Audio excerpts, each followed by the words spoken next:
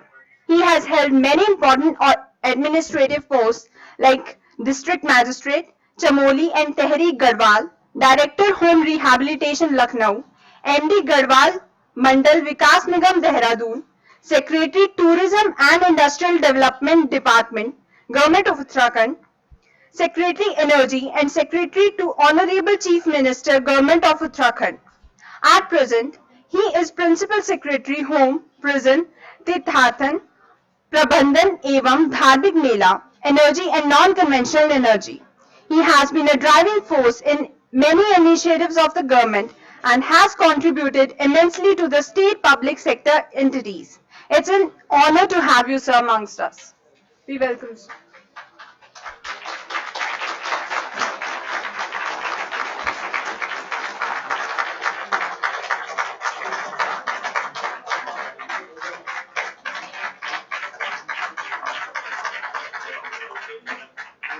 I request you all to please welcome sir on the stage with a loud round of applause.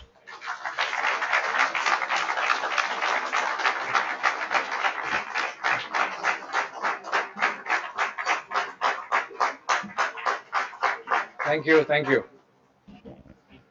Can you hear me? Yes. So good afternoon, ladies and gentlemen. Good afternoon, everyone, especially students. Thank you very much for giving me such a round of applause. I feel energized. I'm very happy to be standing here, to be participating in today's deliberation in this conference. I apologize for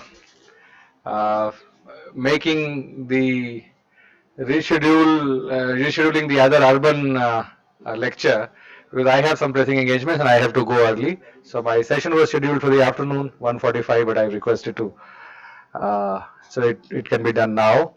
So I want to talk to you briefly about Uttarakhand energy scenario and especially on hydropower a little bit.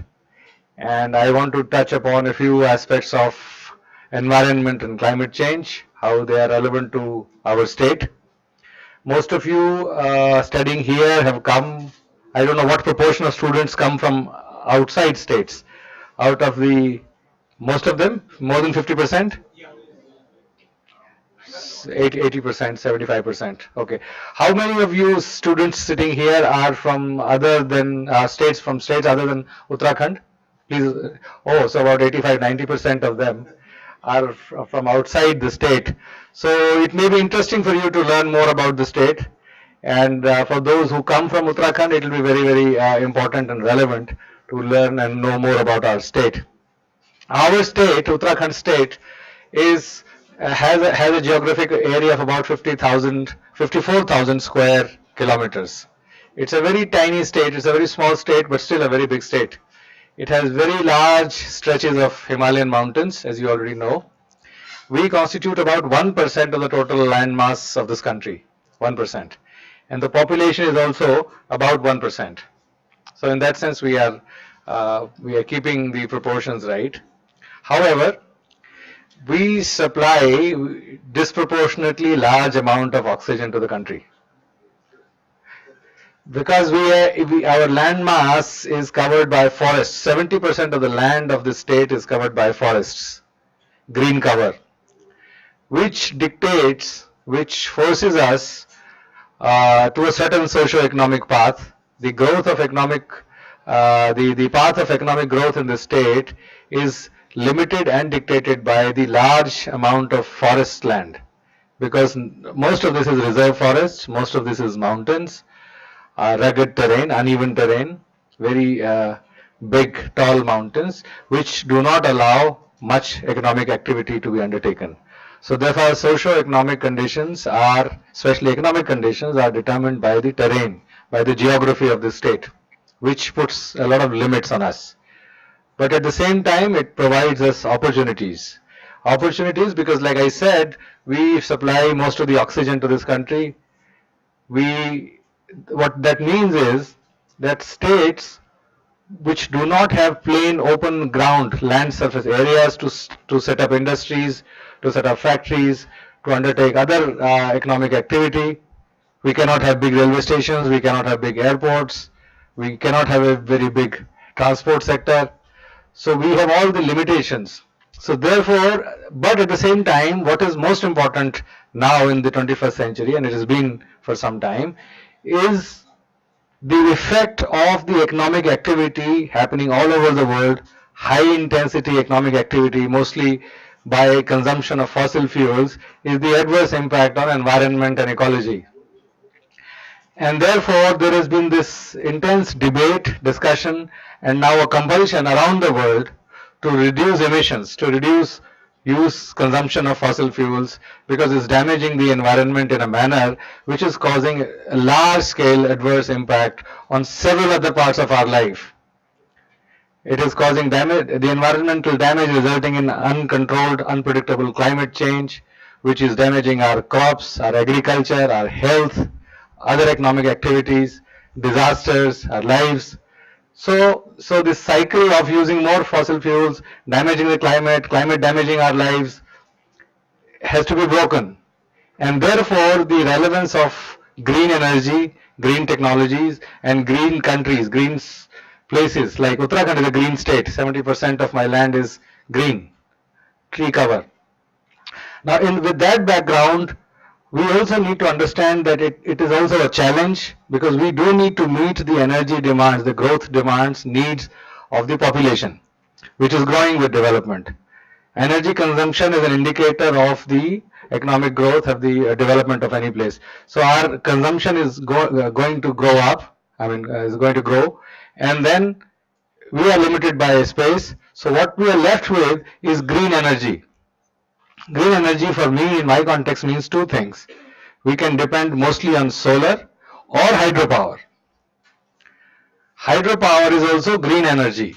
It is a non-consumptive use of water resources. We use the water in the rivers, the glacier systems, the melting of snow provides water, water flows through the land. We use that water to turn turbines, generate electricity, and then allow the water to flow out.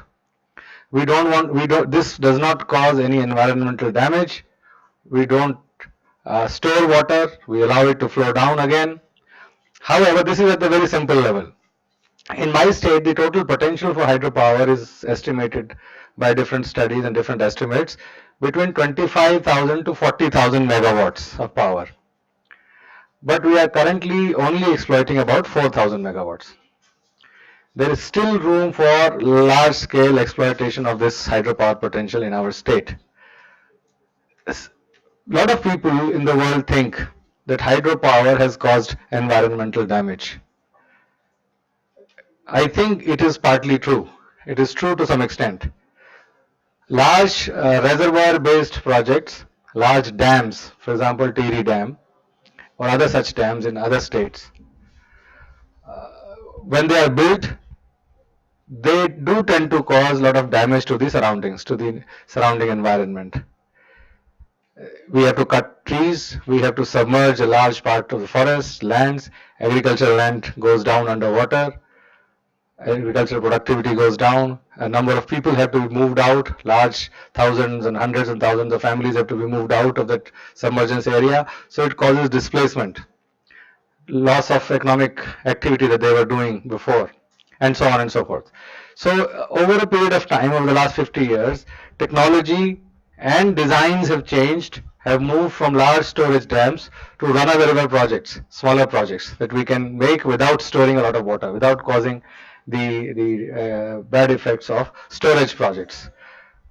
Which means that you store a little amount of water, very little amount of water, and allow it to continuously run and make electricity in small segments. You don't have to store large projects. So that is the design we should now adopt and tap a large number of water bodies, water resources, river systems that we have in the state of Uttarakhand. And the government is planning to do that. However, the path, the path is not easy to tread. There are environmental concerns, genuine concerns. There are environmental organizations, people who think this is not a good thing to do. Sometimes they're right, sometimes they're wrong. A large number of times they're wrong. And when they are wrong, it is very difficult to convince them and other stakeholders that they are wrong and we should be allowed to build these dams. If we don't build these power systems, the hydropower projects, small projects, run of the river projects, and we do not have land to start thermal projects here. We don't want to consume we don't want to consume fossil fuels. Then what is the way left for us? What is the option left for us? So we want to start small hydro projects. We want to supplement that with small solar projects, renewable energy. But to do that, we need to build a consensus. As a policymaker, at the policy level, at the government level, my duty is to develop policies which are acceptable to people, which are acceptable to other stakeholders, including environmental organizations. Now there is a third player involved in making these decisions. And the third player is the judiciary, the courts. Lot of people and organizations who think making hydropower project or hydropower dams is a bad idea, it is environmentally damaging, have challenged government's decisions and government organizations that are making these projects in the courts of law. They want to tell the court that court should stop these projects because they cause damage. The courts then hear both sides of the story, both sides, in order for them to have an informed judgment. Now that process also, that process of informing the courts, that process of informing the lawyers, the process of informing the general public to build public opinion involves a lot of dissemination of right information. That channel of disseminating right information therefore is very, very important. But sadly that channel is not available. It's not working. We are not able to communicate the right things to the right people. If someone goes out and tells the court, look, this Teli Dam project has submerged so many thousand square kilometers of land, so many fish have died, so many species of aquatic life have been lost, so many trees have been cut, then the court will think, yes, it is a bad thing, we should stop it. So they will stop it. When they stop it, we cannot go anywhere. The Supreme Court stops it, then it is stopped. We cannot go to the next court of appeal. But at the same time, we also stop making electricity, power. Then where does the state like mine go for power needs of my people to grow? If I want to set up schools, institutions, offices, I need power. Even if I want to run some environmentally friendly industries, I need power. In the Kumaon area, we have an auto manufacturing hub in the state.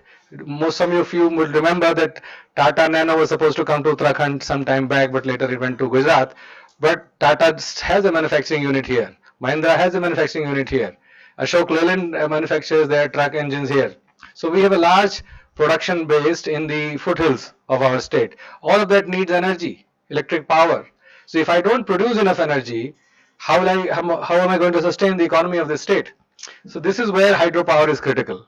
Small hydro, particularly hydro below 25 megawatts of production capacity, is considered small hydro, is considered environmentally safe. So therefore we have about 3,000, we have about 1,300 megawatts within the state sector, and another 700 megawatts in the central sector of small hydro, and some in the IPP, independent power producers. So about 2,000 megawatts of small hydro projects in the states are running. We need to take it to 4,000, 5,000 or even 10,000 megawatts. We need to develop policies, we need to develop public opinion, and we need to educate public and other stakeholders about it. So that's my first message, is that we need to communicate the right things about small hydro, about hydropower project to the right people, which can then come together to make it happen and not oppose it. That was the first thing. Secondly, on a technical level, and I am sure there will be speakers after me who will talk about Uttarakhand and talk about hydro projects. On a technological level, producing electricity from thermal sources, namely coal and fossil fuel, is not good, is not healthy. We should produce electricity from renewable sources, of which water is the main resource, one of the main resources. And the beauty of hydropower project is that they can be run round the year, round the clock. We can run them 24/7. We can run them all 12 months in a year, which is not possible with solar. Solar has a barrier of only availability during sunlight. And then solar fluctuates because the sunlight will fluctuate during the course of the day and the solar fluctuates. So we need additional technologies to stabilize generation, to stabilize the grid, etc. A lot of research is needed in that area, how to integrate. If I undertake to set up, let us say 500 or 1000 small solar projects across the state, one in small each village, and if they are connected all to the grid, how will I handle them? How will they feed into the grid? What will happen to them if they fluctuate, etc., etc. So these are the technological aspects of green energy generation, where hydro is a very simple and stable solution. So I'm advocating for hydro because I'm talking about my state. This particular talk is about Uttarakhand specific. So institutions like UPES can undertake not only research in solar but also look at some building right information about hydro as well. Advocacy role. That is the second part. Now the third part about the Uttarakhand energy scenario is that of course we have lots of forests, we don't have that many roads. The transport sector in our state is limited. But the need for growth, the push for growth will demand more and more transportation, even in the hills, regardless of what kind of industry or what kind of economy. If you start opening universities in the hills, thinking that universities are environmentally friendly, there's no production, there's no manufacturing, you need to take people there.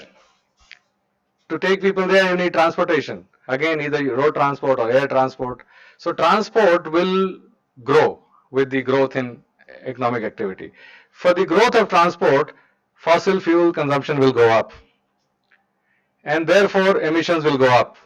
So it's a self-defeating cycle. On the one hand, we want to save the environment, we want to grow, but with growth, transport automatically grows, energy need grow, and therefore more and more fossil fuel consumption grows up.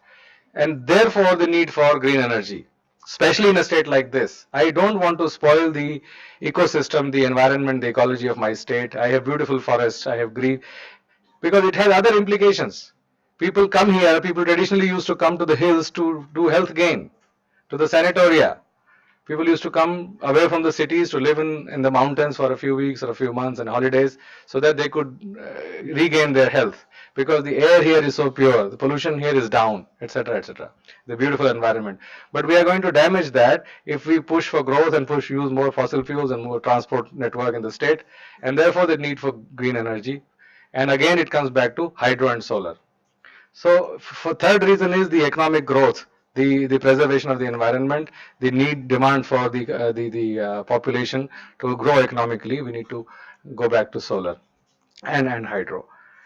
So therefore, I urge the organizations represented here, the intellectual and the media represented here, to come together to do two things. One thing is to disseminate the right information about green technology, especially the hydropower technology, and secondly to do research to find newer ways of producing energy, environmentally friendly energy in states like Uttarakhand and other Himalayan states. So these are the two key roles, responsibilities that the media has to undertake, the research organizations have to undertake, the funding agencies have to undertake, all stakeholders have to come together. And like the session in the morning, fall in oil prices gives us that opportunity, that window where we can use some of the savings. If the government saves 100 rupees in a year by cheap imports of oil, maybe they should retain the 80 rupees, pass on 20 rupees for the manufacturing sector, for the transport sector to grow, and that some of that 80 rupees should fund research in green energy, particularly of a state like mine. So that is my brief message about Uttarakhand energy scenario, and we in the government are committed to meeting the energy needs of the people. My mandate is to make energy available, accessible and affordable. I can make it available, but it has to be accessible. People have to be able to access it, and it has to be affordable. It has to be at a price point that people can afford. So we are making policies to meet those three A's, and components of these three, the policies are, an important component is hydropower and solar power. So that's what we are doing. I'm very happy to answer any questions or talk to you on the related issues if some of you have any questions. Yes, please.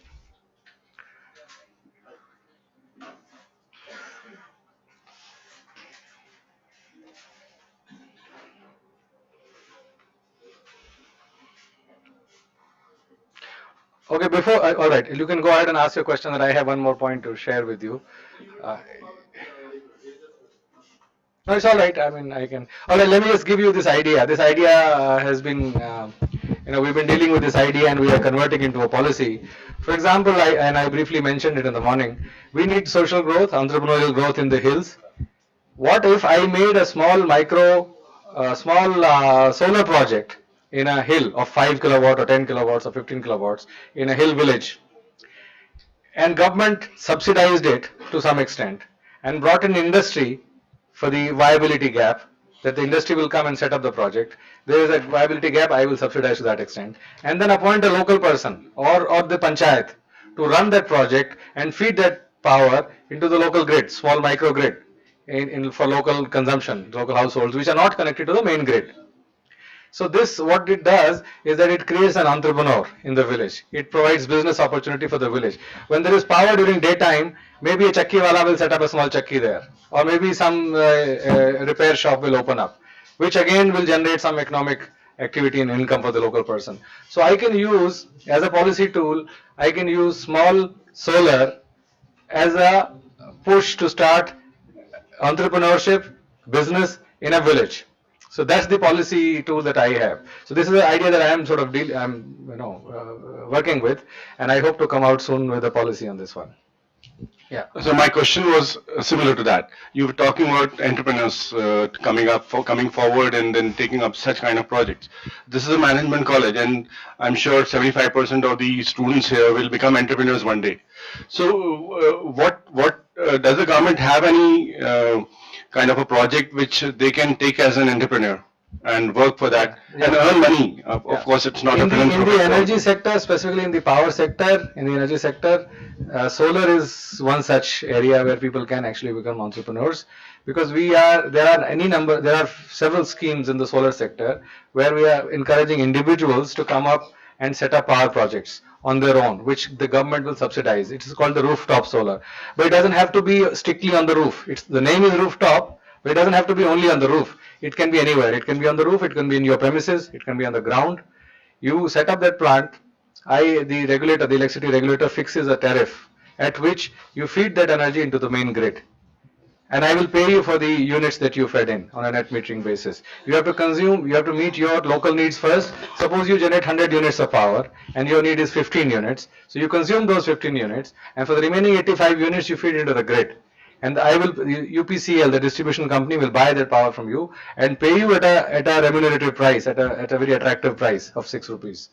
Currently it is 6 rupees 35 paisa, so it will generate 1 megawatt of power, will give you 25 lakh rupees per annum as in income.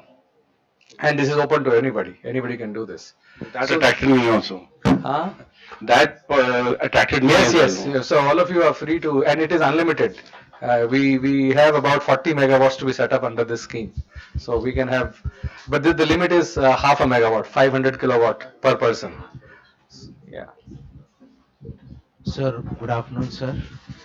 First of all, I'd like to thank you for spending some quality time with us, coming here and enlightening us. We are also very happy to inform that we are very happy to have you here, and we are very joyous to find that all the three power utilities that you have been running have been doing very good in Uttarakhand. My basic question about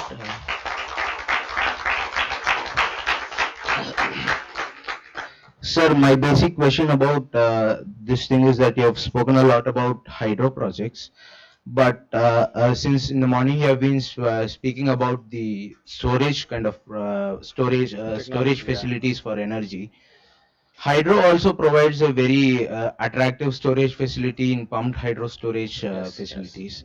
So what do you think might be the outcome of some pumped hydro storage facilities in Uttarakhand? Yeah, of course, there are people here who are better equipped to answer that question, but my a very simple answer to your question is that any significant hydro storage runs into the issues of environment, ecology, because storage means you will submerge a piece of land, and some forests, some trees will go under, some aquatic life will be damaged. There will be some muck falling in the river, etc., etc. So from the environment perspective, storage projects, including pump storage projects, are a challenge in the fragile hills of Uttarakhand. However, as a concept, this is a brilliant idea. It is energy, water is stored in the form of energy. You can generate energy at will. You can command when do you want that energy, and the water goes down and then is pumped back up when there is no peak requirement. They use the generated energy to pump it back and then reuse it. So it's a perpetual energy cycle in a way, which is a very, and people are using it. Teri Dam project has a component of pump storage, and in Europe a number of pump storage projects are there across the world. It's a good idea, it is possible, but again it is possible only in large projects. I don't think it is significant in small projects. Am I right? Can we have small pump storage projects?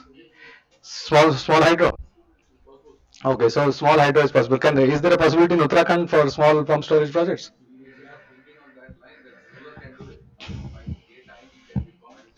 But again, you need storage. So water storage is a challenge. How can you cannot have large reservoirs because of the environmental reasons. Small reservoirs, I don't know how effective and good they are. Even for diurnal variations, for morning and evening hours, even run of the river schemes have provision for storing water, even morning and evening 3 hours each. It's basically according to law also. Okay. So through those 3 hours, the storage can be done, and then pump storage schemes can be used even for. Although we have not done any so far. We have not done so far. We have not done. But I think it's a brilliant idea. Yes, good question. Sir, I just wanted to augment to that point. Since now we should be actually into developing energy storage, during this transitional period between the time when we do not have a dependent storage system and to the one in which we might be able to develop new cells or batteries that can be more efficient, why can't we use this hydropower as storage? Yes, that's the question. So you just got an answer. Yes, it is viable, it is possible. I don't know why we haven't done it in the last 25-30 years. And I always thought that you needed large storage to make any significant contribution. But if run-of-the-river projects also allow storage, we should look at this design. I would urge the energy efficient. Energy efficient. I mean, one form of energy getting converted and again being used. Yeah. Not being energy efficient. That needs a technical debate. But I think as an idea, it is good. It is good, and we need more research on this. Thank you. Thank you, sir. Yes, please. Rahul sir.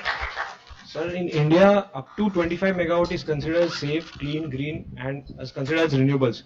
Sir, so why can't we increase this scale? Because many countries have done so, and this would help us to achieve the target of 175 gigawatt by 2022. Yes, very relevant, good question, very valid question. Already people are thinking on these lines.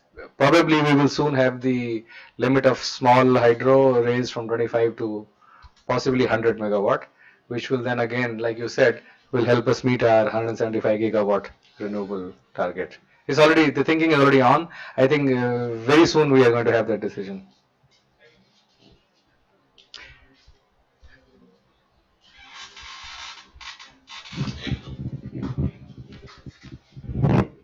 Sir, so my question is regarding solar energy and potential of Uttarakhand in that. So recently there was news that the government is looking for setting up solar projects on green areas of hills in Uttarakhand state. So as an entrepreneur, what is the viability or the feasibility of such projects? Yes. Like there was news like Adani was looking into this matter. And the second question was, sir, there is a lot of study going on between me myself is considering for dissertation. Like in Uttarakhand, there is also hydro. There are a lot of focus on hydropower. In Himachal Pradesh, also there is a lot of focus.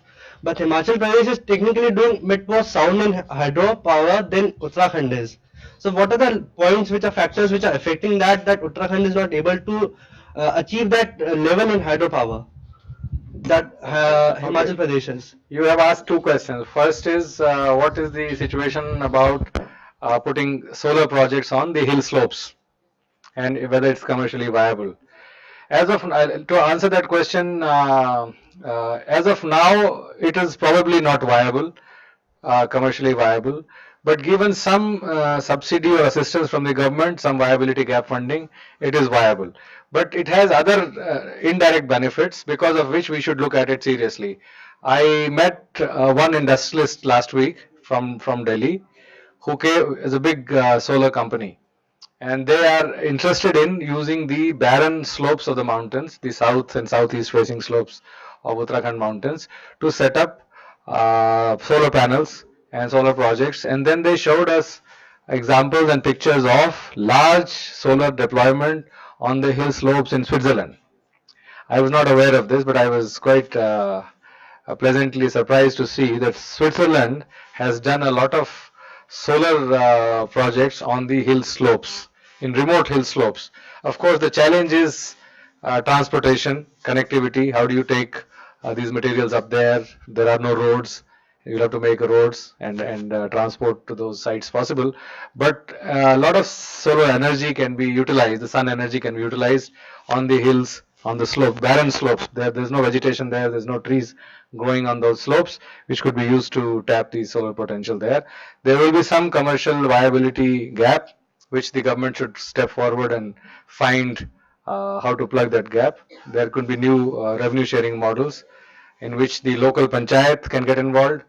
The government can provide some financial assistance or technological assistance and allow the industry to come up and set up this model on a revenue sharing basis so that the industry makes a viable income from that. Otherwise, they will not do it. They make a reasonable profit, but it will be a breakthrough in terms of design and a new way to generate solar energy.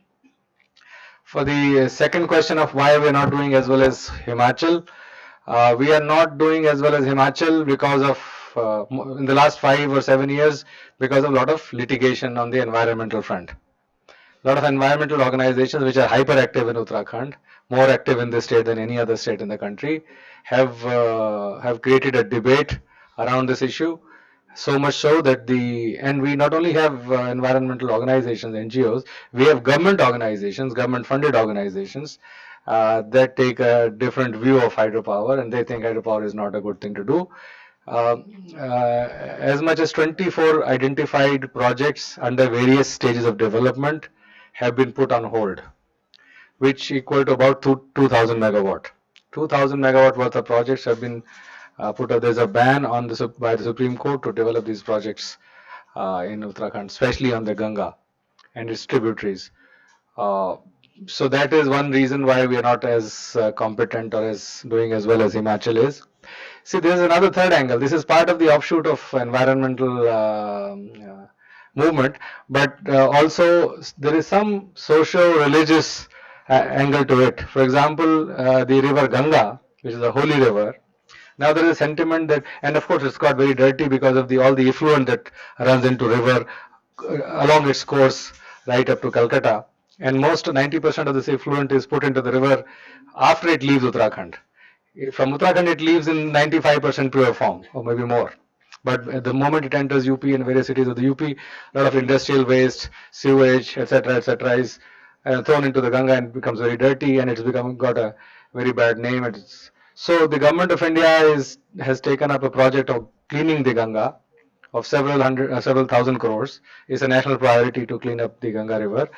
Now under that thinking, of course they are focused only on cleaning, but at the same time people think that we will clean the dirt that is already there, but we will not allow more dirt to be put in, and they think hydropower projects put in dirt, and pollute the river. So therefore they also are arguing, fighting that we should not allow any more projects on the Ganga. They are arguing in the courts, they are arguing with the government, and government seems to be agreeing to their viewpoint.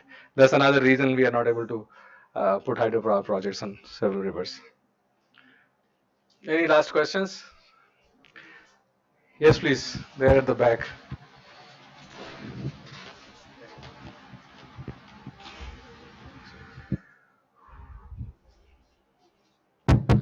Sir, if we are facing problem in setting hydropower projects, why not we are going for wind power projects? Yes. Hilly areas is a good source of wind. So why not we are going for? We are looking at wind, but from what we know so far in the last 5 years of studying, Uttarakhand does not have a huge wind potential. It seems to us that the hills will provide enough space or enough wind velocity for power generation. Unfortunately, most of our hills do not have sufficient wind velocities to make viable wind projects. However, there is some hope. We are also looking at developing technologies, and some people have already developed hybrid technologies where wind and solar can be combined. So during the daytime, whatever solar potential is there is tapped, and in the evenings or in the night time, whatever wind is there can be tapped, and the combination could be, stored energy. So there are hybrid technologies under development which will bring in both. Those can become then viable in the hills. Yes, sir. Yes, please. Just one suggestion or a question, because ultimately we have to think for a practical solution, and in that I think both the individual consumer and the government should be on the win-win situation. Last few years, when we see lot many houses have come up with the shade, so instead of installing the conventional solar, why don't we have such kind of, those kind of photovoltaic, those thin limb which can be kept on the top of that existing shade, and to use that as a potential. So yes. Now we've made that as a policy input for all the industry. The industrial shades are now required, not required, but they are allowed to put up solar and then use captive solar as power source, and we give them a lot of concessions in terms of power tariff. 50%. If you are a hill industry, and if you set up a power project in the hills, you are given 50% concession for the premium of the project which you buy from us, the project that you buy from us. But if if it is for self-consumption, captive consumption, if you are in the plains, you are given 20% incentive. So there are already policy in place for that. But thank you, it's a good idea. Technologies will evolve. I was talking to someone, the same company that I was mentioning to you a little while ago, has put forward a solution or a model of elevated solar on agricultural land. You elevate the solar panels about 10 meters into the air on columns. You can have electricity generated by solar at the top and continue with your regular agriculture, because agricultural land is precious and we are losing agricultural productivity if we give away land for 25 years for solar. So, but the cost, they worked out the cost of such a project. At current prices, it is coming to 40 paisa per unit additional cost. So if it is 5 rupees, it is coming to 540. Which I think is absorbable given the benefits that will come from agriculture underneath. So people are attempting such things, and there is one company that is doing it in Punjab. They are setting up a power project, elevated power project of 10 megawatt. It will be a huge 50-acre site to allow agriculture underneath. So thank you very much. It was a pleasure talking to you. I would insist, I want to sort of the one thing that I want to really press hard and stimulate your thinking, ignite your minds, mostly students, is to start thinking of finding a breakthrough solution in storage, battery storage. Countries are putting up wind farms in the sea. They are creating platforms out in the sea and putting windmills and then bringing that energy back to the shore. Tesla is developing, like I mentioned in the morning, electricity-driven cars, supercars that run on electricities. So that is again storage technology. So if UPES students can be ignited their minds to consider research on storage solution, it will be a great thing to happen. Thank you very much.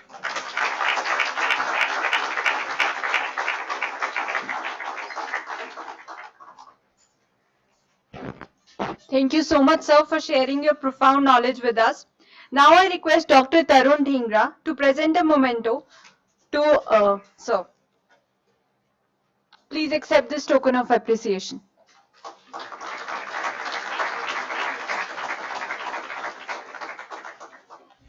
A very beautiful request by sir. Ignite your minds to get Urja. Thank you so much, sir. And before moving on behalf of UPES, I would like to welcome Mr. BCK Mishra, Director Operations UGVNL to ICMI 2016. Welcome, sir.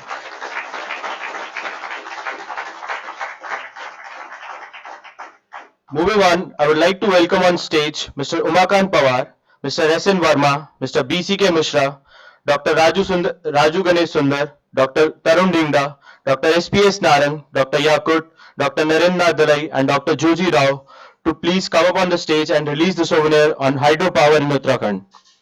Please have a round of applause for all the dignitaries.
Moving on, green transportation, high-speed rails, first and last mile connectivity, public transport have opened numerous opportunities for investment in transportation sector in India.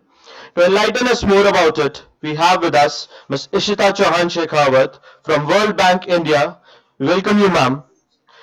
Ms. Ishita is a trained civil engineer and an urban planner by qualification. Her professional experience, however, has mostly been in the field of urban transport. Her initial few years of professional experience started in a consultancy firm where she worked on individual urban transportation projects like city bus service planning, comprehensive mobility plans, policy notes for cities, etc. She has also worked for the Institute of Urban Transport in the capacity of a research development specialist, government and multilateral donor institutions. She has had the opportunity to view the sector of urban transport in India from multiple dimensions. She continues to engage with her colleagues at Ministry of Urban Development and World Bank for providing consultancy and advisory services. She'll be talking about the opportunities in India's transportation sector, a World Bank perspective. Please help me in welcoming Ms. Ishita on stage with a round of applause.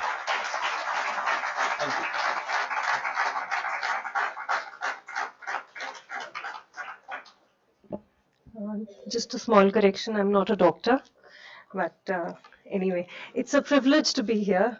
And okay. Well, my association with UPES has more to do through my matrimony alliance with Vijay Shekhawat, who was a faculty here a couple of years ago. And since then, I had been coming with him, accompanying him to this place. And UPS for him is like a family, and I would be very keen to adopt this family and be a part of it. So this is my very first opportunity to get to speak about what my area of interest is and what my experience has been in the field of transport, specifically urban transport. Now, through this presentation, I would basically like to cover what urban transport means to us, what a complex subject it turns out to be, and what is it that the government of India has been doing and is intending to do towards it. Then there's a certain bit of perspective that I have from the World Bank side. And finally, what are the key challenges? What is really turning out to be a bottleneck for further growth and progress in this sector?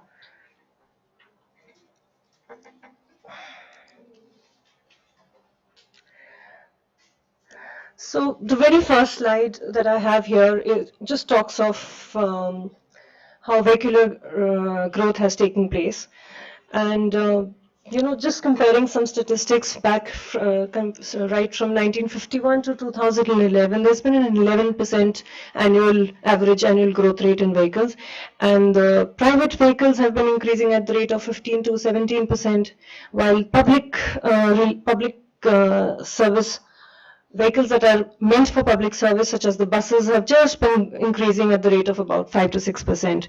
So on a one-to-one basis, if there was one two-wheeler as against one bus in 1951, we have about 72 two-wheelers as against one bus. So this is where we are.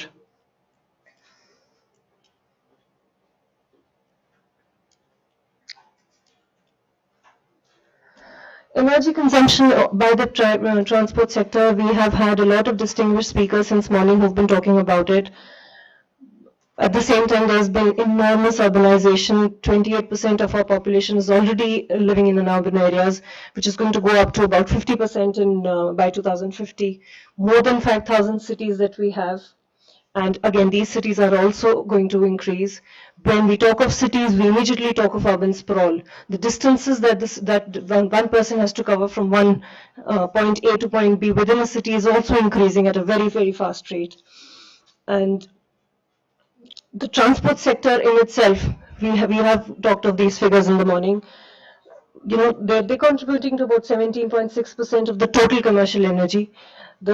Just the petrol consumption by transport sector is the highest, which is about 35%. So we're talking huge numbers in terms of energy. We're talking huge numbers in terms of the population and vehicular growth. Just talking about urban transport as a field, it is a very complex field, like I said right at the start. There are so many aspects to it. So you have the technology aspect to urban transport. You have the land use aspect to urban transport. You have the sociology aspect to urban transport, behavioral aspect to urban transport, finance, engineering, and so on and so forth. So these are all various elements that are in some way contributing to urban transport or are feeding into urban transport, and you have to deal with each one of these in different capacities. And then there are these ownership issues, which becomes the main bottleneck. So who owns urban transport in cities? Now this slide that I have over here, you will find it a little technical. You will have to absorb it rather slowly. So what I've tried to do is I've tried to categorize the various functions that are carried out, right, at the three levels. So at the very top level, there is something known as a strategic function. At the middle level, there is a regulatory function, maybe some bit of construction and maintenance, some bit of planning. And at the very bottom layer are the operation functions. The operations could have something to do with the common facilities and separate services. Now, moving right up to the strategic functions, what are these functions? So, policy formulation, establishing a vision, long-term planning, capital financing. So these generally make up the strategic function. So it's very obvious that it is the central government or the government sitting right at the top is responsible for such functions. So, for example, a smart city program is a visionary idea. It's a program. It's a capital financing initiative, but it's still at the very top level. It's just a strategic function that the central government is taking care of. Then you have the middle layer where there is regulation, there is construction maintenance and some bit of planning that happens. Regulations means functions that come under the law. So you have licensing, you have registration, you have permits, fare fixation, etc. So, no, the central government does not do any of this. It now generally rests with the state government. Again, construction maintenance activities in cities that we see are again being done by public agencies which are more or less mostly state-owned, like the PWD. Planning functions, these are the questionable domain. Whatever bit of planning in urban transport happens through the means of route planning and service planning of the city bus services, if at all they are there in cities. And these are again done by the transport department of the state, right, or the state transport undertakings who are doing their bit of planning for their own operations. And at the bottommost layer comes the operations. This could be done by the state, this could be done by the city, this could be done by some private entities. There could be a metro, there could be a bus system, there could be other paratransit systems, which may or may not, generally are not with the state. Finally, there are some common services which, which sway between the state government ownership and the city ownership. So there are land for depots and terminals, passenger information, common ticketing, etc. So broadly, these are the functions. And from what we see, you clearly see a hierarchy of functions over here. So there is a very distinct role that the central government has to play, a distinct role that the state government has to play, and a fairly distinct role for the city government or the private agencies to play. Now, between the center, the state, and the city government, at the central level, there was some bit of awakening about the concept of urban transport. Now, mind you, urban transport does not feature very clearly in any of the lists that we have. So it's neither there in the state list nor in the central list. In the concurrent list, again, it's there, but in a not very clear, precise way.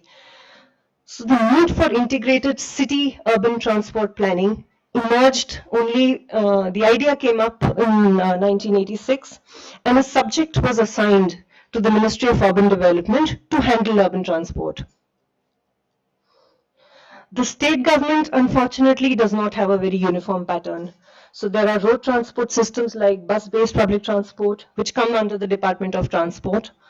There is a metro rail, which goes again back to the central government. And then there are some other multiple agencies doing multiple types of functions.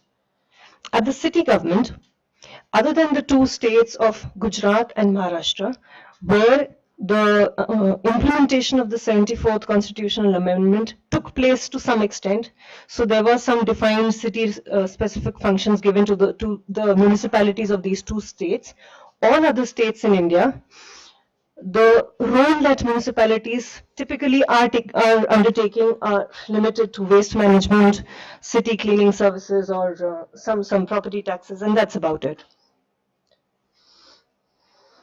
So broadly, urban transport, from what we see, remains to be a state subject, while it has everything to do with the city.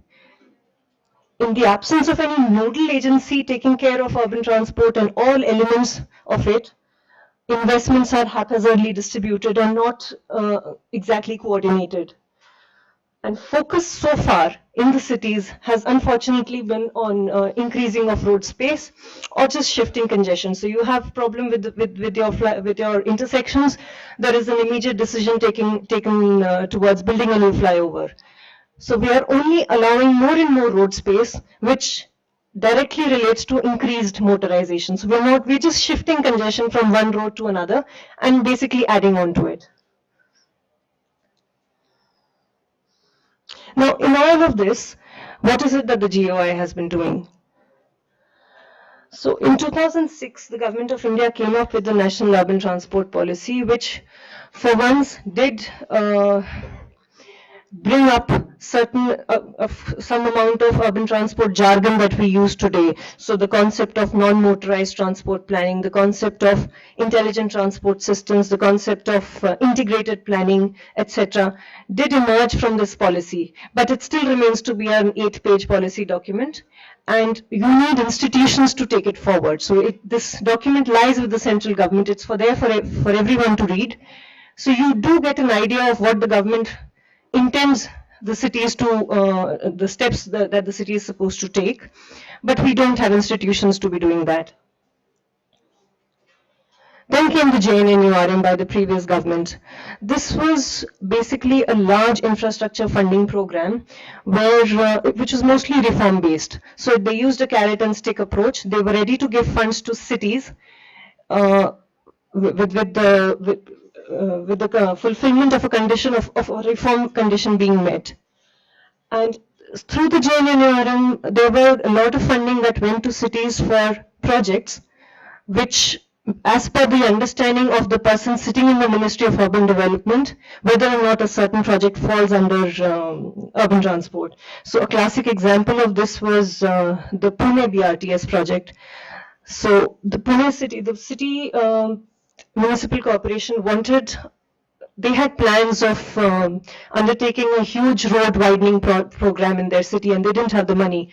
So they heard of this BRT concept, and through their own understanding, what they decided was to seek the government funds in the name of BRT, but basically just carry out road widening. So the BRT was to be done, but it was not very well designed. As a result, it's been over 11 years, and the BRT is still not in place. There is just one corridor which is haphazardly functioning.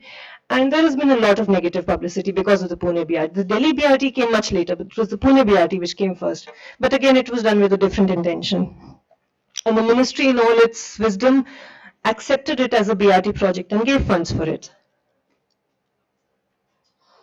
There was another program under the JNNURM which has to some extent been successful, and this was the augmentation of bus fleets in cities.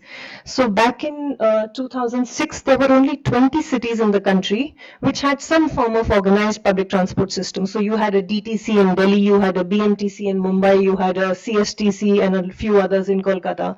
So there were some 20 cities which had some form of public transport system. The government decided to give funds to all the mission cities, which was 16 number, to buy buses.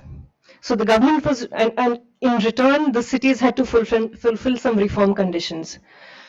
There were, now this central figure, the graph that I have comes straight from the ministry's records. So for them, they gave buses to 60 cities. Then in a second phase of the same scheme, they gave another 10,000 buses to 177 cities in total. But as on date, the number of cities that have been operating these buses remain to be just about 45 or 50. So what happened was that buses were given to cities. A small city, for example, called Satna in Madhya Pradesh, received some 20 odd buses. Who was the person who was, so the buses were sanctioned, the orders were placed. That was a fairly layman job for putting in the purchase order, finding out the agency, and then buying the buses. The buses arrive in the city.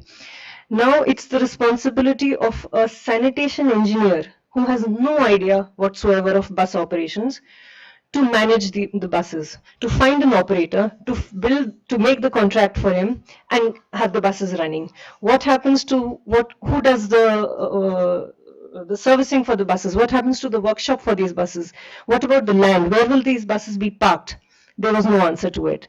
Mira Bhayandar received, which is a satellite city of Mumbai, received 50 odd buses. Till date, the buses are parked under a flyover. There is cannibalization taking in the buses. Parts from one buses are sucked into another one just to make the buses run. So this is the apathy, and this is where the problem was, that infrastructure in the name of funding was given for rolling stock. But what happens to the infrastructure? What happens to land? Who owns it? Who is supposed to run the buses? What happens to the technology behind it? So there were serious gaps with that. Then in the same the energy, there have been a lot of BRTs that have also come up now. Pune was one example. So there have been a lot of funding that has gone to cities purely in the name of BRT development. Ahmedabad, thankfully, has been a successful project.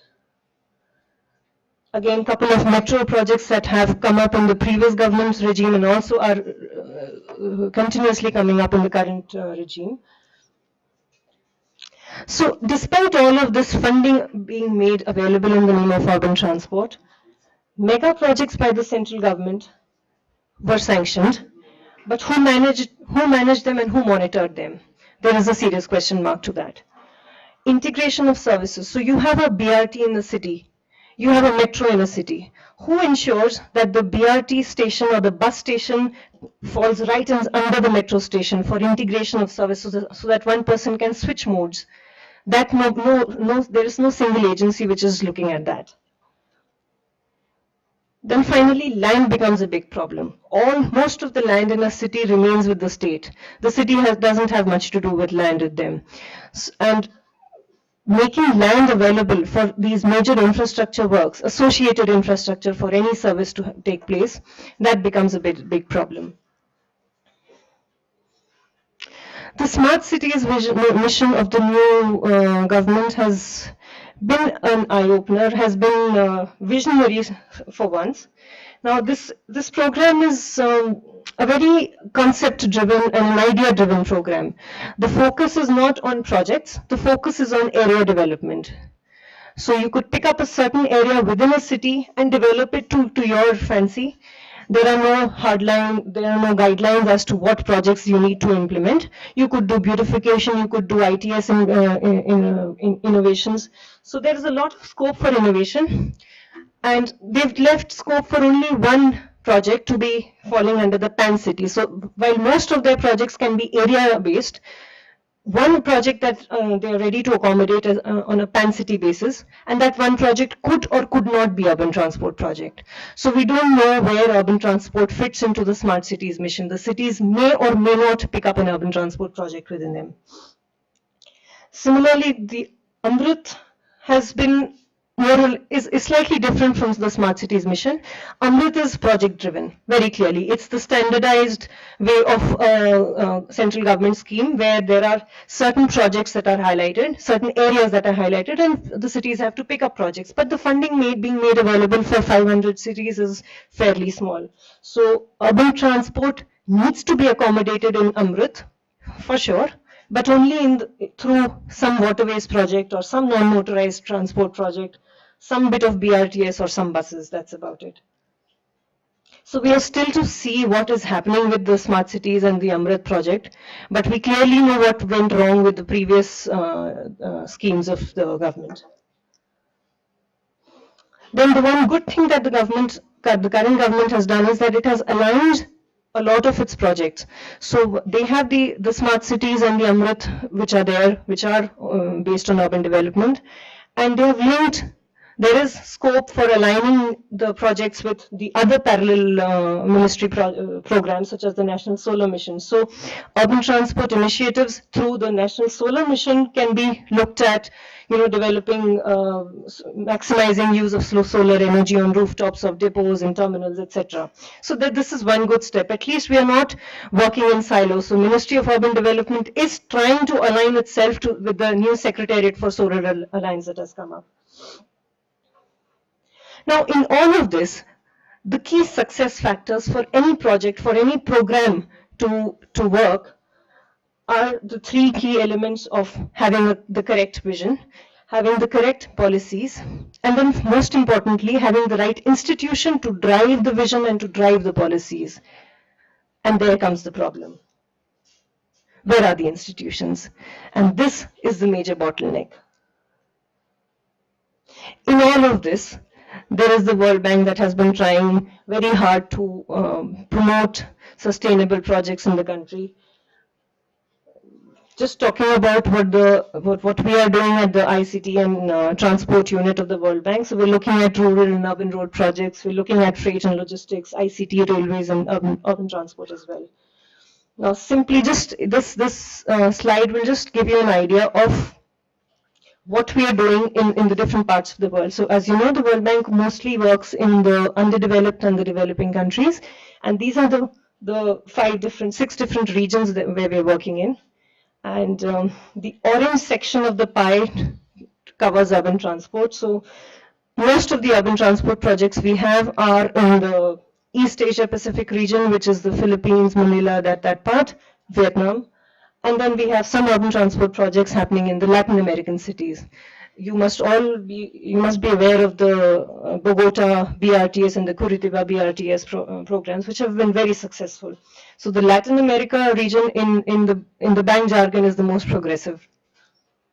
India has a very small 2% share in the South Asia region, the SAR region, and it is only through this one standalone project that we have, which has been on for good 6 years, and unfortunately it will go on for another 3 years, when the normal timeline of a World Bank project is just about 5 years.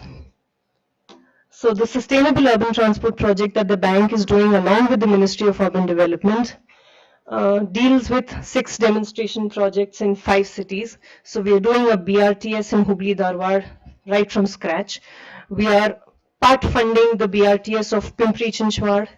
Then we are funding the ITS element in buses for Indore BRTS and for the Mysore city buses. And then we are doing some infrastructure such as depots and terminals for the BRTS of Naya Raipur. Alongside, there are some capacity building initiatives that we've been trying to do, generating lots and lots of guidelines. There's a knowledge management center that we are trying to establish. Then there are reforms such as the UMTA, the Unified Metropolitan Transport Authority. So some guidelines for those. There's a Urban Transport Fund guidelines that we've prepared. TMICC, which is the Traffic Information and Management Center. Some trying to generate some model contracts for city bus services. So a host of activities that we're trying to do. And the sole reason why we're doing so much in the name of SUTP is because SUTP has been the only program that the Ministry of Urban Development has been able to put forward alongside its JNNURM and now the Smart Cities mission.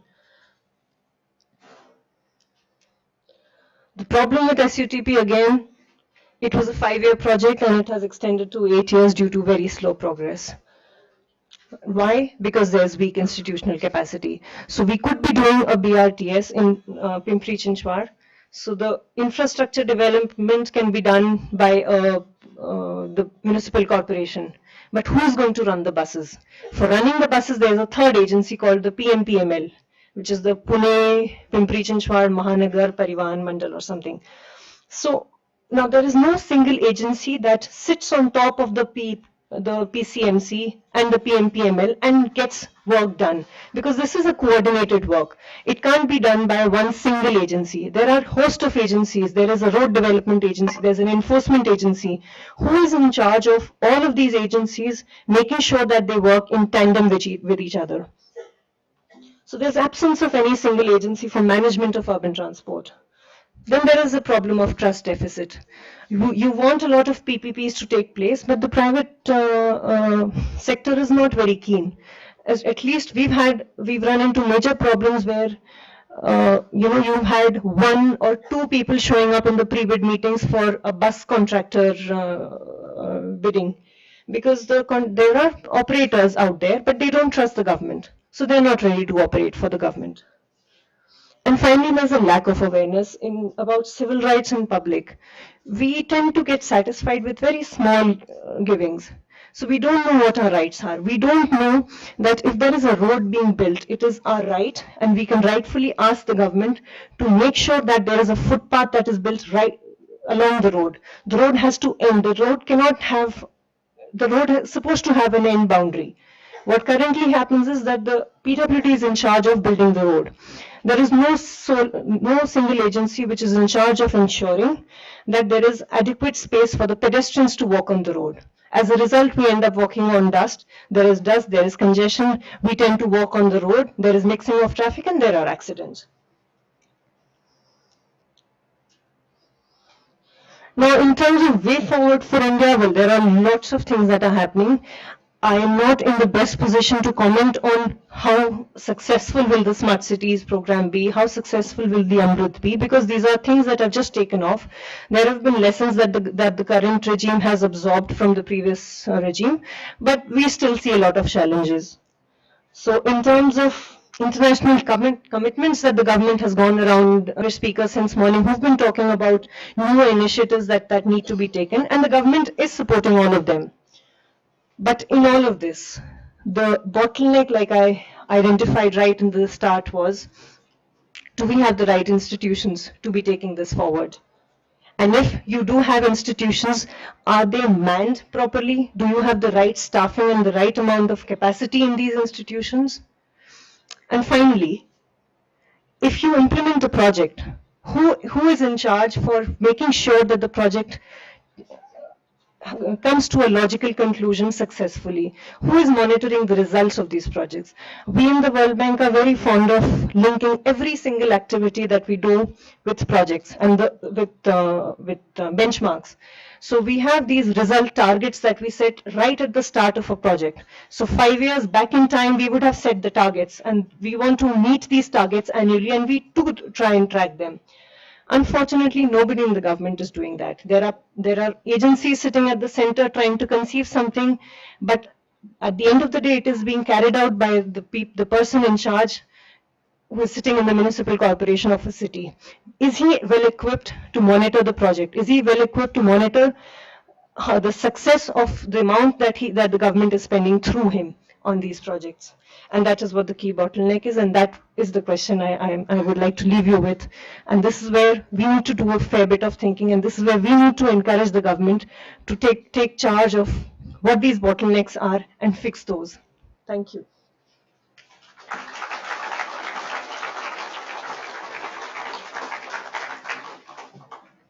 I'm not sure if we have time for questions.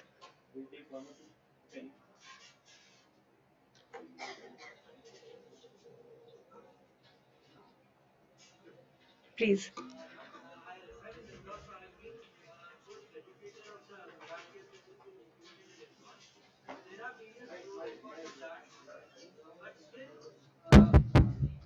But still the government is not able to implement it properly. So the question is, you finance a particular part of your income to the government to implement the project and earn revenue from it and pay you the loan. So how do you manage the risk associated with it? Because at times the the time duration of implementation increases. So how do you analyze and see that it does not become a non-performing asset type of loan or a bad loan? Well, to be honest, with India, the bank generally gives credits to the underdeveloped nations. India falls on the borderline, so a lot of the funds that the bank issues to the government of India are in the form of grants, and some of it in the form of loans. Loans are a commitment of the central government, and that definitely is a risk. So it is the Ministry of External Affairs, the Department of Expenditure, which is actually in charge of making sure that the project runs successfully, and whatever return of investment it has to give back to the World Bank happens through the DEA. So that way the bank is playing safe when it is funding projects, because there is a lot of ownership that we try to buy in the name of contracts, tripartite agreements through the state government and the central government. It generally does not really happen that the bank does not get paid at the end of it. But in any case, the interest amount is so low that it's more or less, it acts like a grant. But yes, you're right that there is huge amount of risk in the projects that we implement. Thankfully, the regular transport projects, the road projects that we do are very safe. We've been doing that for ages, and we will be doing that for ages also. But it's the urban transport projects which become the real risky ones, because you have a lot of stakeholders, you have a lot of safeguard issues, and there are huge amount of risks involved. I'll probably be able to answer your question better when the SUTP program comes to an end, and we'll get to know exactly what our position is in terms of receiving back the amount. Thank you.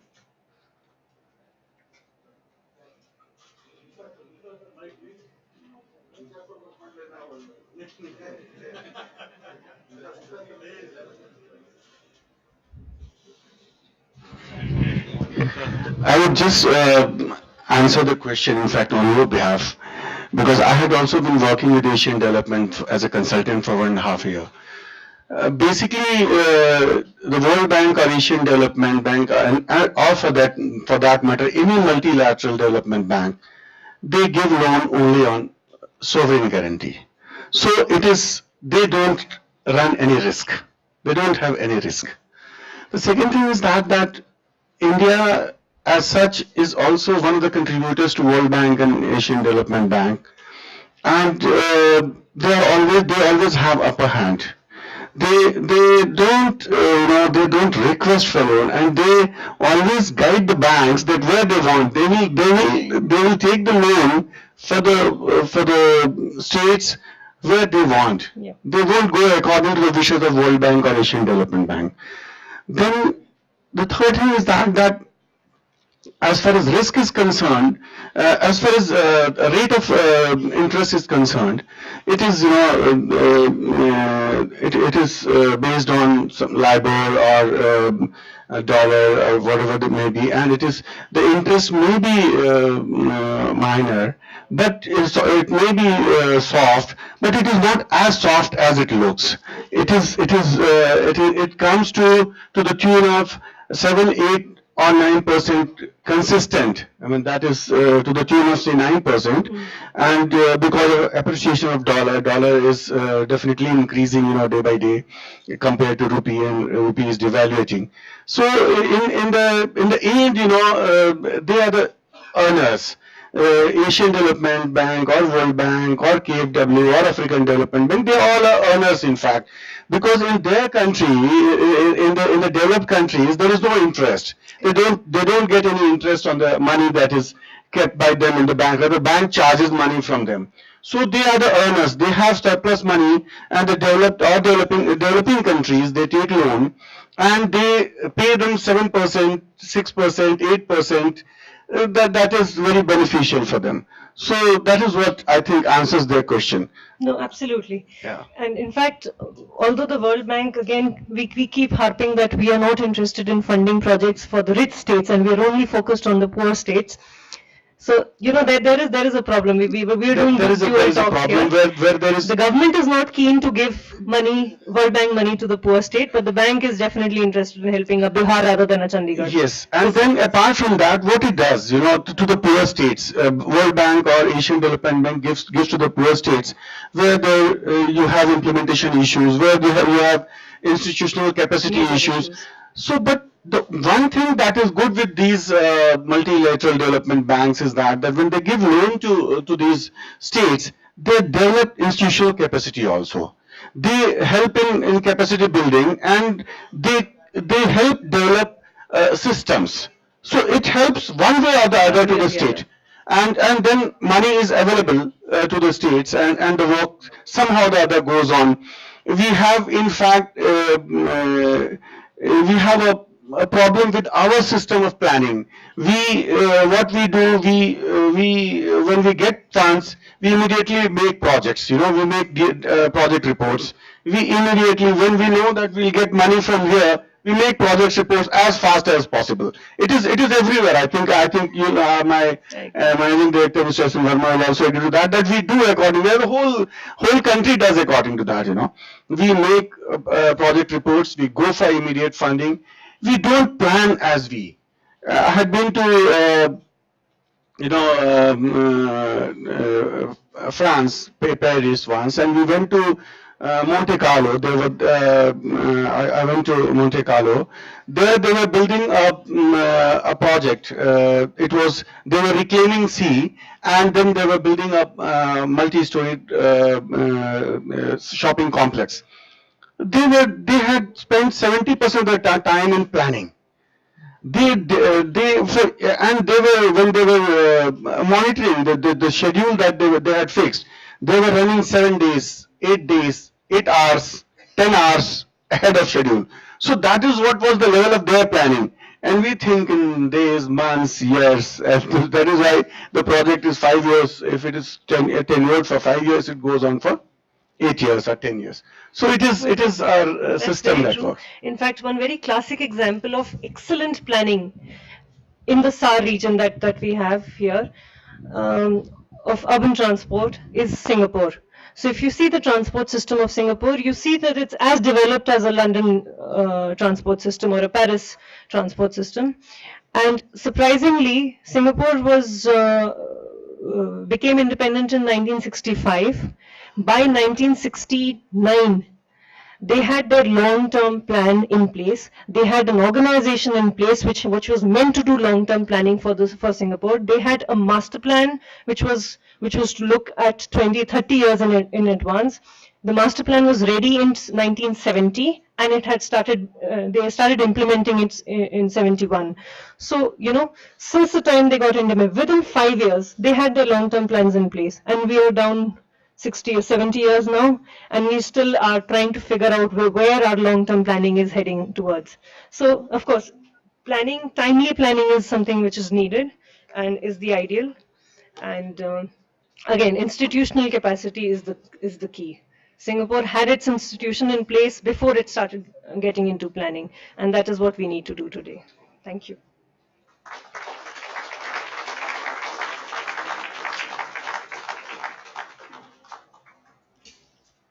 Thank you so much, ma'am. The lessons were very insightful and the projects were very good. and hope we'll getting the support from the institutions and the government as well to reduce the span of 8 years less than even 5 years. Thank you. Now I request Dr. A.L. Rao to present a memento, a token of appreciation to ma'am. Please accept it on behalf of UPES.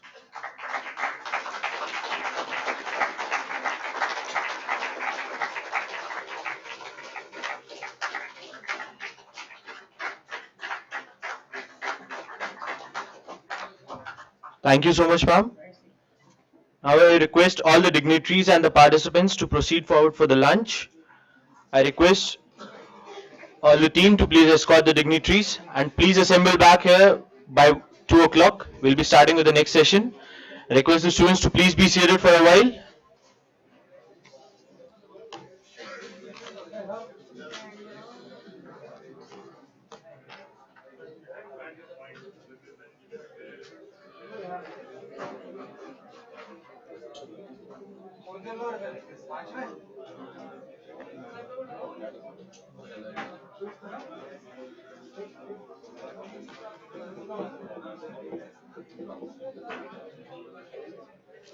Low sir, पहले आप बोलो.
Maintain.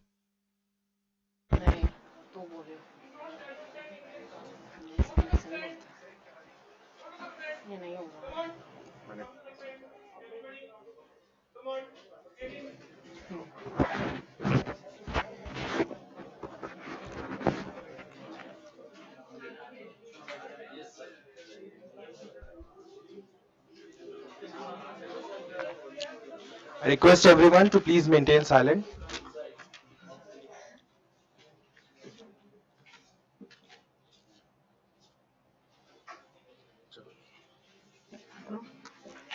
Good afternoon, respected dignitaries, teachers, and my dear colleagues. I am Ishita Ranjan, and with my co-comparer Sagar Saxena will be our anchor for the rest of the evening. I would like to welcome you back to the International Conference on Management of Infrastructure 2016. Before starting, let's have a recap for the morning session by Sagar. Good afternoon, everyone. The second day of ICMI 2016 witnessed deliberations from media, regulatory, core sector, and stakeholders like World Bank. I am entrusted with the responsibility to take you through a brief recap. We were so delighted to have Mr. Ashok Bhattacharya, editor Business Standard, between us, who spoke about regulation and policy in infrastructure development. Then we had a brainstorming panel discussion on Energy Policy Vision 2030 in the wake of declining crude oil prices, where various sector experts from media, infrastructure, power, oil and gas sector, regulatory, and financial gurus put their views. This discussion was carried forward by Dr. Umakant Pawar, Principal Secretary, Government of Uttarakhand, and he gave overview on the development of hydropower in Uttarakhand. Ms. Ishita Chauhan gave the World Bank perspective over the opportunities in India's transportation sector. Now moving forward in the conference, calling on the next dignitary on the stage, Mr. Ratnajyoti Datta. I request Ishita to introduce Mr. Datta to the audience. Thank you, Sagar. Smart cities, a dream of our Honorable Prime Minister Shri Narendra Modi. But the journey towards his dream was full of hurdles. To discuss about it, we have an eminent personality, Mr. Jyoti Datta, advisor of Construction Industry Development Council, New Delhi. We welcome you wholeheartedly in this conference, sir. Ratnajyoti Datta is a New Delhi-based senior journalist with a nearly 2 decades of experience. He served prestigious organizations like Reuters, Dow Jones, Press Trust of India in his past. Mr. Datta is a PIB recognized journalist. Currently, Mr. Datta is a media advisor to the Construction Industry Development Council, an autonomous body promoted by Planning Commission of India, now recognized as Niti Aayog. He has also been the editorial head of Construction Standards, India's first monthly e-newspaper for the construction industry. Mr. Datta has a huge experience of covering a wide range of economic and business beats including commodities, construction, real estate, oil and gas, renewable energy and carbon trade for global audience. Mr. Datta's long journalistic experience uniquely places him to better understand, dissect, and interpret complex policies driving the world's, rather country's, political economy in the global context. In 2008, he was the member of media panel that reviewed the draft of the National Biotechnology Policy. In the same year, he was also a ILO nominated working group member for the National Draft Employment Policy. Now I would welcome Mr. Ratnajyoti Datta to present his views on the topic Challenges of Constructional Industry in India. So it's an honor to have you.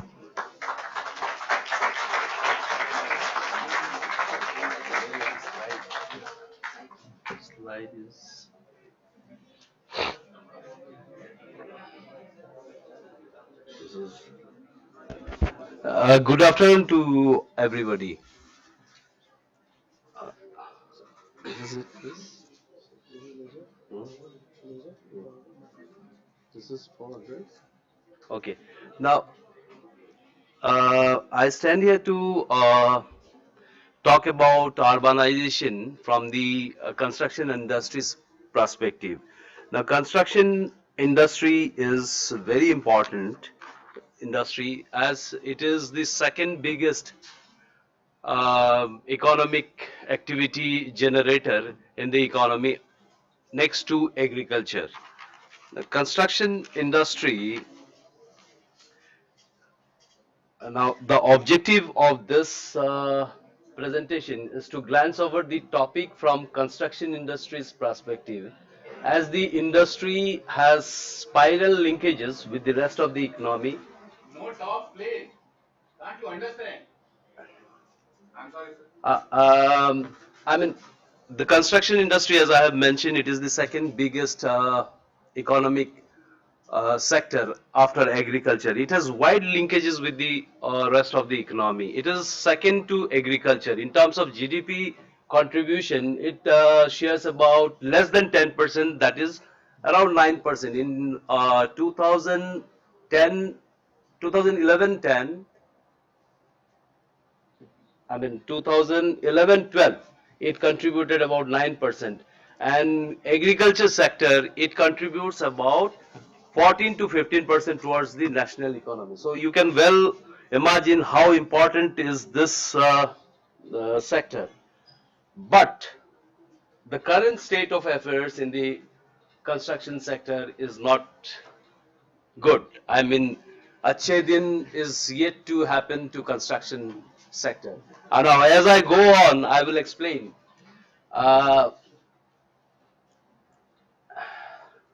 This is the fact sheet which I have touched upon. Now, construction industry has two key segments. One is housing and another is infrastructure. Housing contributes about 17%, whereas 83% construction sector comes under the infrastructure. Infrastructure means road, power sector. You know what is infrastructure is all about. So that segment of construction activities contributes to nearly 83%. And construction cost in any building and housing activities ranges from 60 to 80%. Now, what are the important inputs of construction industry? The inputs are obviously cement,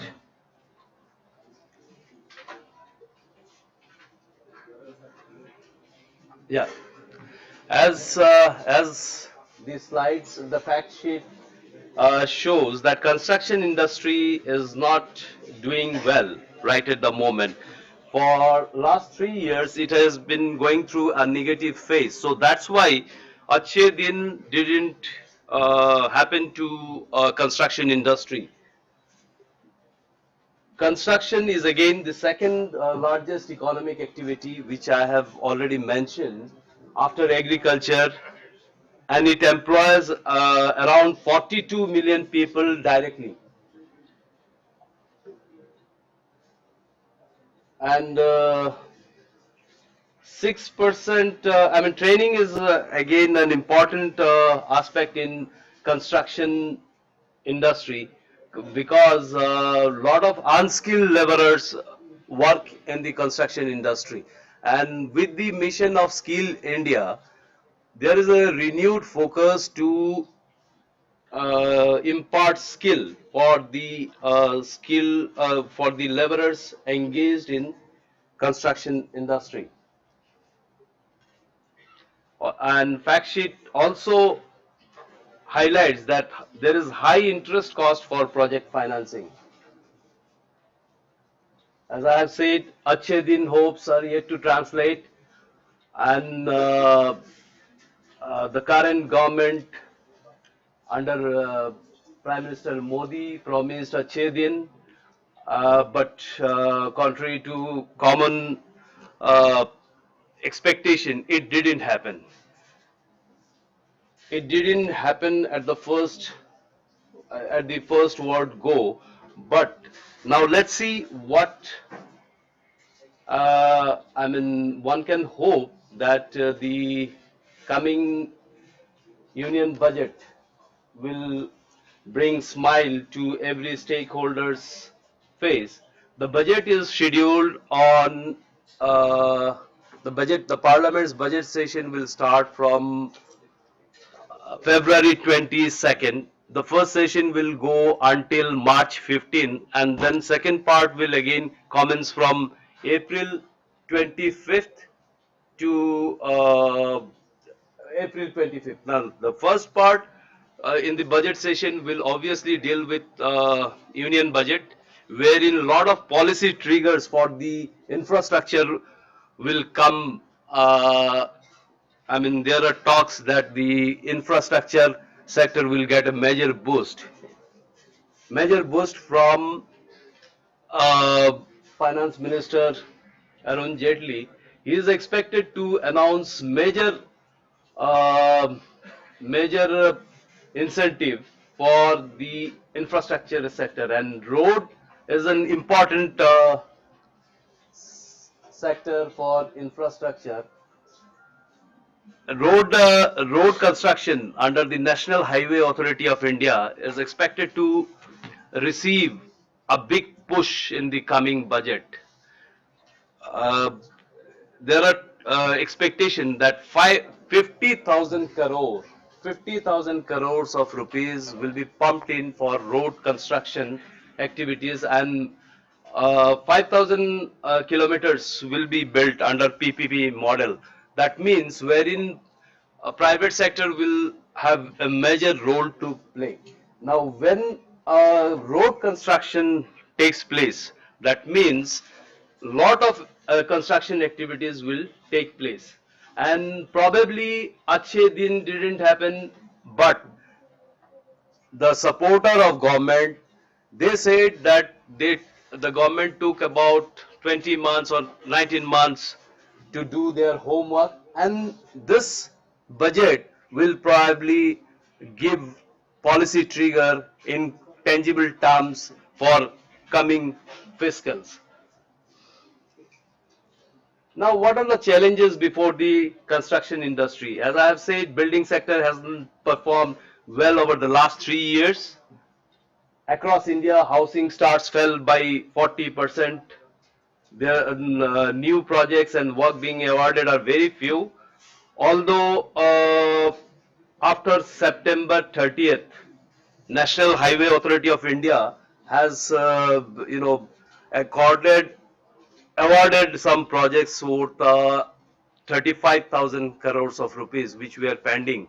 So they did their homework and they released the project order for construction of roads. And Union Surface Transport and Road Minister Nitin Gadkari has fixed a target of 30-kilometer road construction for in the coming days. That is the per day road construction target that he has set for the National Highway Authority of India. All these things will definitely will bring in spiral effect in the economy in terms of pumping money, in terms of generating economic activities, and obviously construction industry will derive benefit, and hopefully the reverse trend will start. That means the negative trend witnessed for last 3 years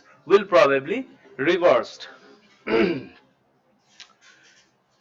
Now challenges also includes there are a lot of disputes in construction sector, and disputes are there, and we don't have a dispute resolution mechanism in place. Like there are two generally there are two mechanisms by which disputes can be solved. One is arbitration and one is mediation. Now there is again a controversy between arbitration and mediation. Arbitration is a thing which is being supported in India, but mediation is a route which is adopted by the US. I mean, in case of any disputes in construction projects or any economic disputes, mediation takes place in US.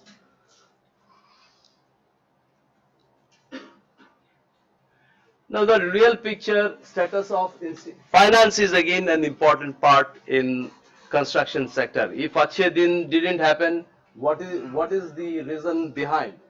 Total cash based lending 8,50,000 crore, valuation of CDR projects 6,50,000 crore, bad loan estimates 2 lakh crores, value of unresolved disputes 2,25,000 crores. All these are industry estimates.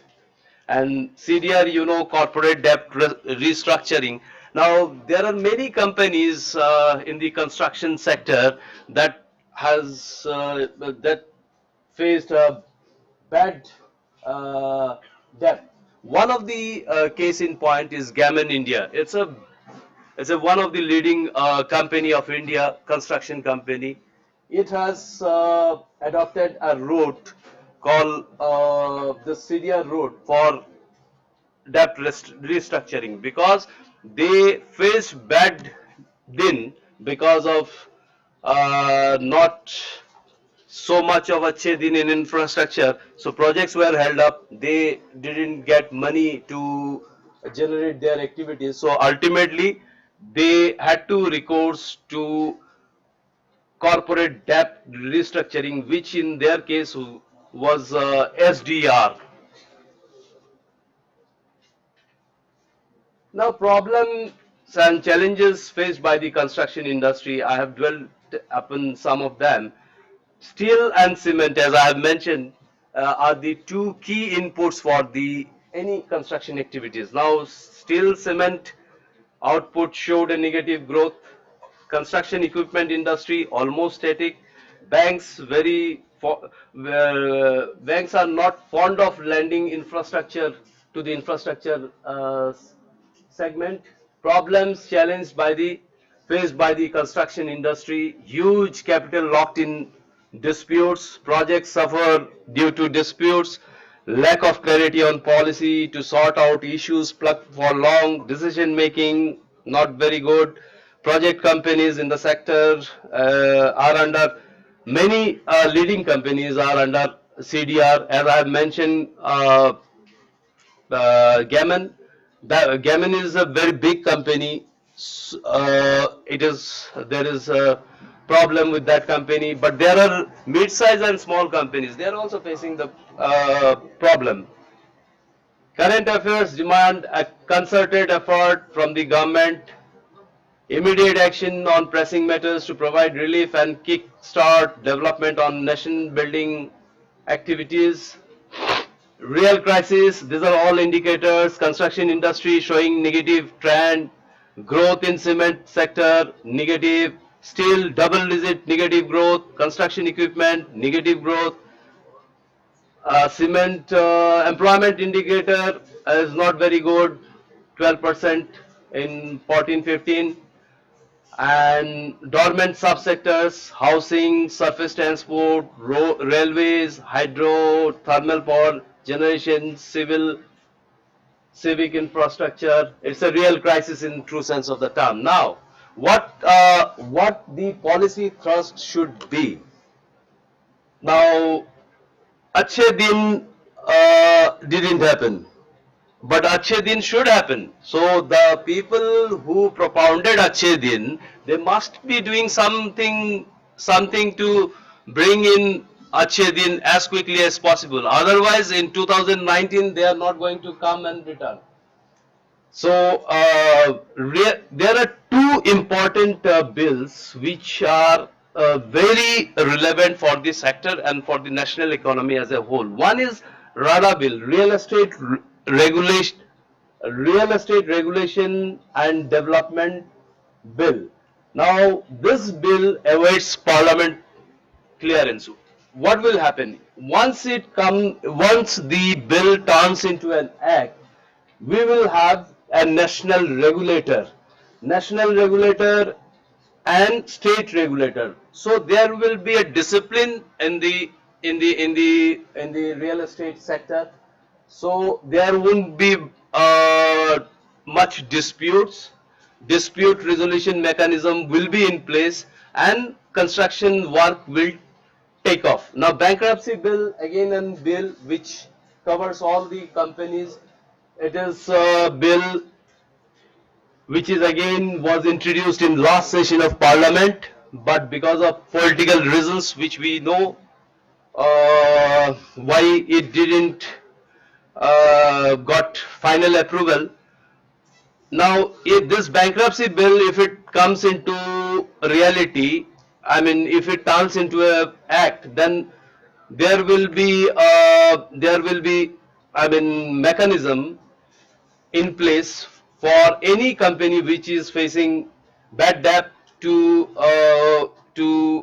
come out of the system. So these are the two important bills, and these important bills are likely to be taken in the second part of the budget session. Even the Parliamentary Affairs Minister Venkaiah Naidu, he met Sonia Gandhi on January 8 to discuss the issues, how to ensure that Parliament functions in a good manner. And GST, we all know, is an important bone of contention, but RADA bill and bankruptcy bill, it seems that the principal opposition party, they will facilitate to clear these bills. So if these bills come turns into an act, obviously things will be streamlined. From second half of the next fiscal, say after September, there will be lot of activities will take place in the economy, which will ensure that Achhe Din is coming. Like road construction, lot of projects in the power sector, renewable sector,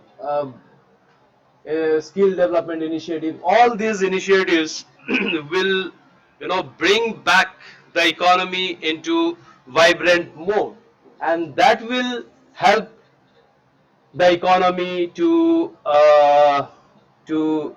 target even higher growth. Now, in that context, the construction industry, I'm hopeful that be will turn into a positive trajectory, and that would need with all this background and context, there will be a lot of happenings taking place in Indian economy over after next 6 to 1.5 years. During that period of time, the companies will need lot of managers, and the sign of Achhe Din, I would say, has started in a sense that L&T is India's biggest corporate in the construction sector.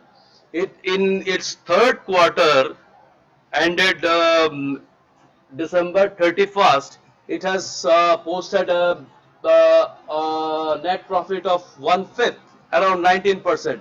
So I think the sign of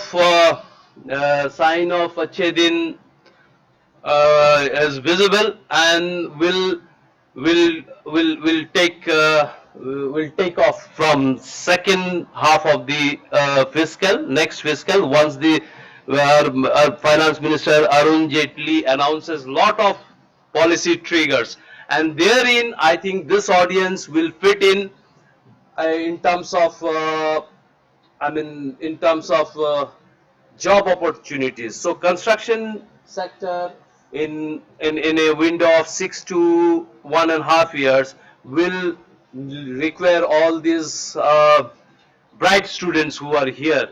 So please look after the avenues in construction sector. But there are some issues which, if you get into the construction sector, you need to ensure that some basic standards are followed in construction sites. We call it as safety,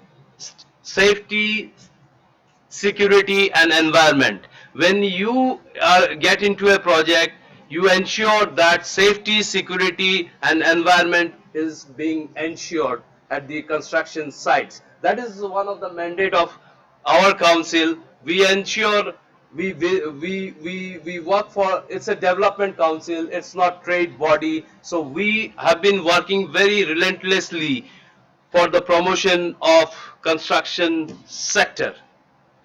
I think this is on a positive note. If you have any questions, I am happy to answer.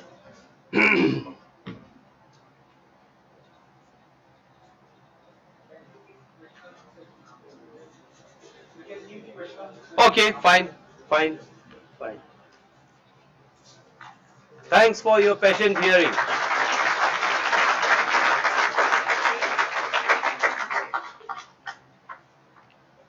Thank you so much, sir, for giving us an overview about the challenges faced by the construction company or industry in India. Now I would request our Head of Department Finance, Dr. Ashish Tripathi, to present our guest with a memento. Please accept it, this token of appreciation.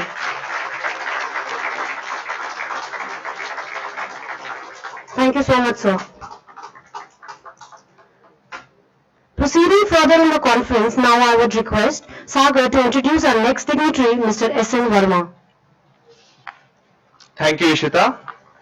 Mr. S.N. Verma is at present the Managing Director of UJVN Limited, who graduated in Electrical Engineering in the year 1984 from BIT Sindri and done his MBA in HR. Mr. Verma has served in TISCO, NHPC in various capacities. He has served as a chairman Jharkhand State Electricity Board for nearly 4 years on deputation. The government of Jharkhand also gave him an additional assignment of Managing Director TVNL, a PSU of Jharkhand, having generating capacity of 420 megawatt. During his tenure, the TVNL achieved a record high PLF of 80% and touched a record high of 90%. Mr. Verma undertook the unbundling of Jharkhand State Electricity Board into 3 entities, that is, generation, transmission and distribution. Mr. Verma served as Managing Director of Generating Company and CMD of Holding Company. as Managing Director of UJVN from January 2015. Mr. Verma has been making all-out efforts to make UJVNL to new heights. Mr. Verma's vision is to convert power-starved Uttarakhand state into a Urja Pradesh in real sense. Mr. Verma represented the country in the World Energy Council at Ethiopia in November 2015 and is recipient of many awards and accolades. Sir, we are so grateful to have you here. I request Mr. S.N. Verma to please come on dais.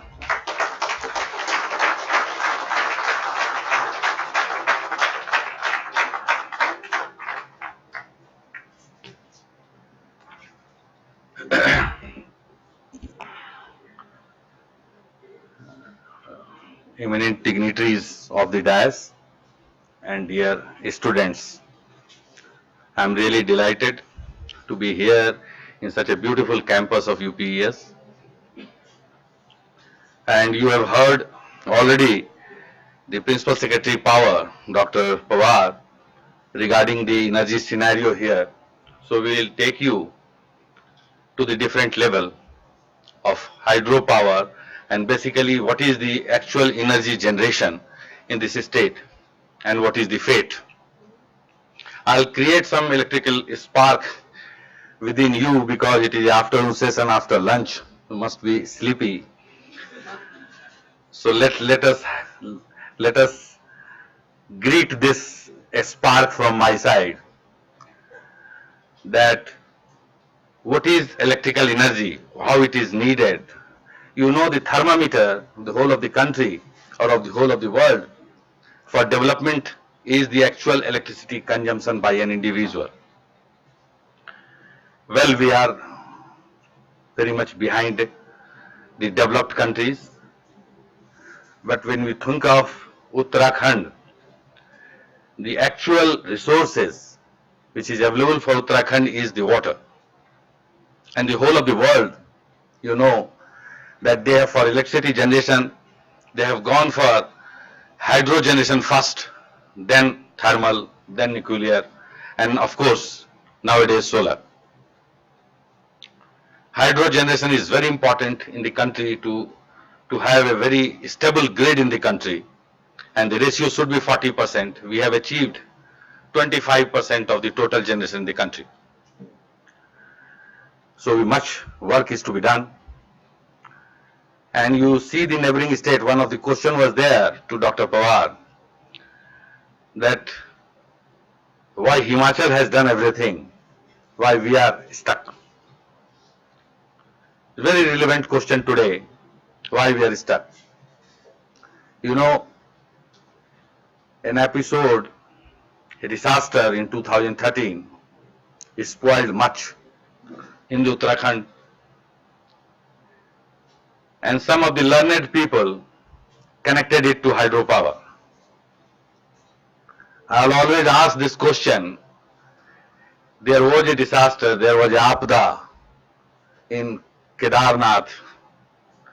There was no hydropower in that place. And to the contrary, if Terry Dam would have not been there, it would have been disastrous in that apda for two cities, that is Rishikesh and Hardwar. And we don't want to imagine even what would happen. It has saved. Many people say, why big dams? Why not small dams? Why not run of the river? It all depends of the design, it all depends of the circumstances where the water is flowing. It is not that where you want run of the river, you will create a dam. It's not that. But dams are important for our country. I am speaking from my heart after 30 years of my experience in hydro. Dams are important for this country. You know, the whole of the world, water scarcity is evident everywhere. It can only be saved by dams. It is the only solution.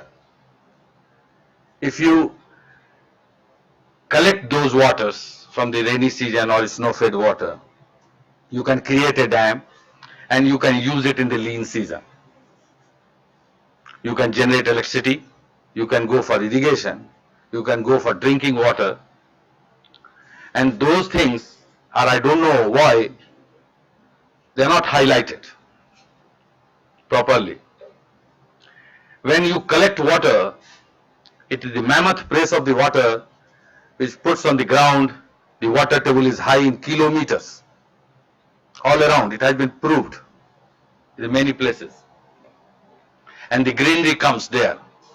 So water electricity means the hydropower, bringing the dam, bringing the environment, bringing the greenery, bringing the water for drinking, bringing the water for irrigation, bringing the environment. It is always good. There is no doubt about it. When you create something, of course, you ruin something. In the vicinity, when you create a dam, when you create a channel, when you create a powerhouse, you'll have to lose some of the greenery, some of the trees, some of the slopes, which can be rebuilt. But that is the price of the development. It has to go along. It has to be rebuilt again. There is a rule in our government that when you cut one tree, you will have to put 10 trees there. Do it. This is important. Everybody should do it. Even if you don't cut a tree, you must go for new trees, paudha, everything. In your vicinity, in your village, in your premises, because that creates the environment, that creates the greenery. Uttarakhand is responsible to have good environment in the country, to give much of oxygen, much of greenery, much of mountains. It doesn't mean that it should get that harm, that it should not be developed.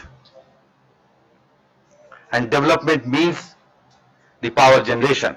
I always say the power generation means the development of industries. Development of industries means development of Rojgar, Naukri, and means Rojgar means Khushali.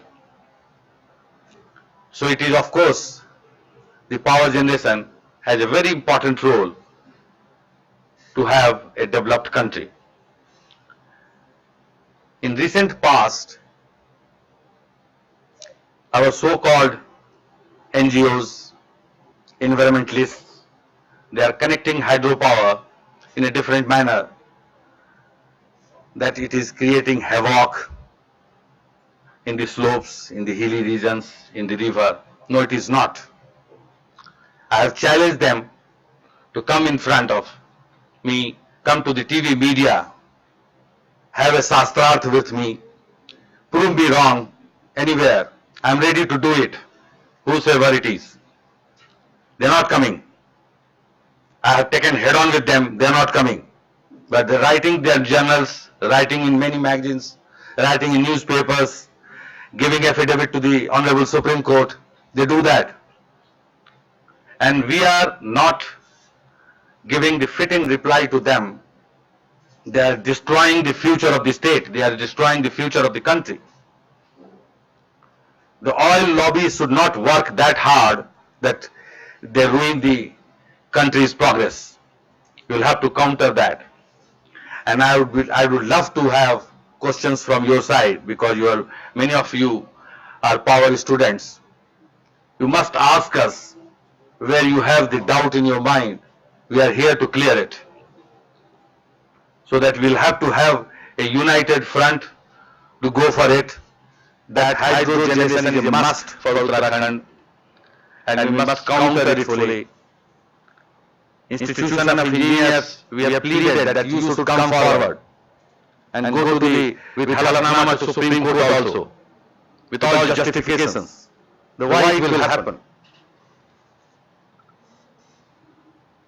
When you come to hydropower generation,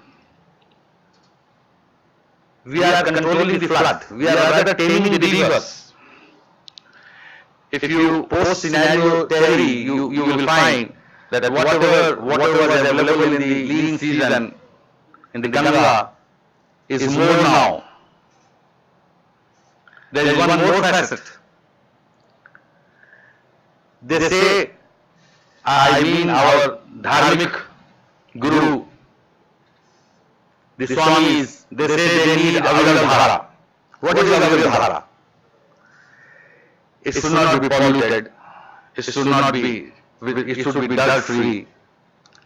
If they mean that, hydropower doesn't make any difference to them.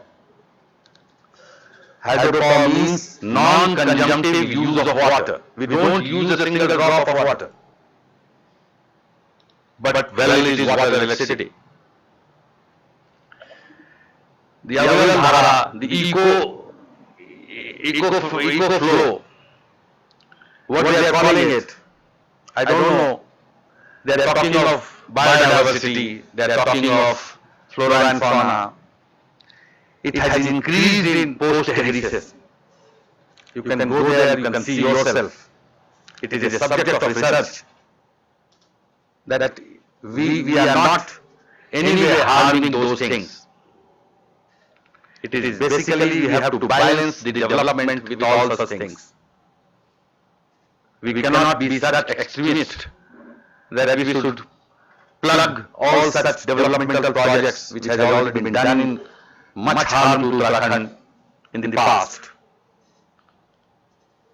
I am fighting from my end.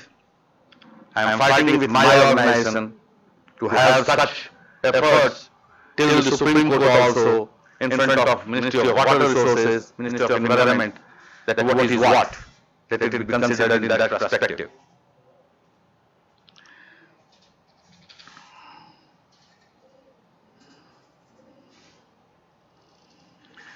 This small state has the capacity to generate around 27,000 megawatts of hydro, and we have up till now it is 4,000 megawatt only.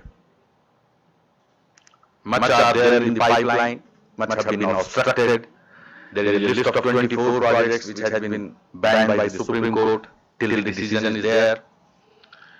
Many small hydro projects have not been cleared, which will definitely give the boost to the villages.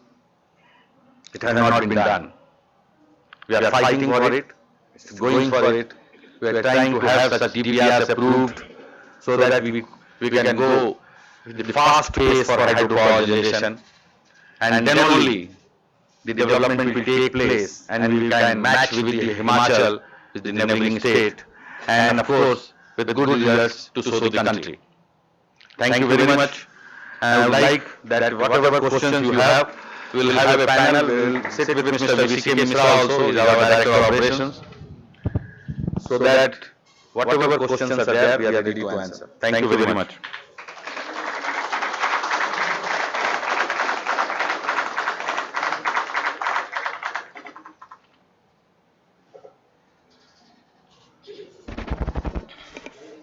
Any questions from the audience side?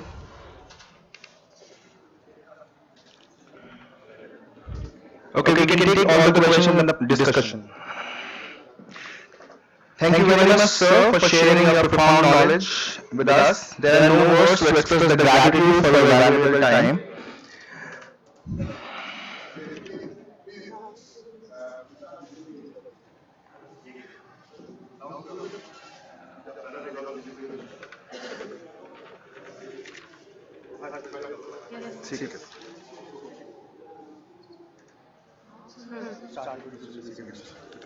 Ladies and gentlemen, we have a discussion lined up on the topic hydropower potential and challenges in Uttarakhand. Now I would like to introduce Mr. VCK Mishra. Mr. VCK Mishra is the Director in Operations in the Uttarakhand Jal Vidyut Nigam Limited and in charge in the Energy Cell, Government of Uttarakhand. He is also a nodal officer in the PMO and ADB funded projects of Energy Department. He has also been responsible for planning, development, commissioning and operations of small and large hydropower projects in NHPC and Uttarakhand Jal Vidyut Nigam Limited. a graduate in civil engineering from IIT BHU, and also he has done his MBA in finance from ICMI University. He is a certified project management professional from PMI and carries a rich experience with him in the power sector. Recipient of many awards, Mr. Mishra has been appointed as the brand ambassador by the Project Management Institute, India, especially for Uttarakhand and Himachal region.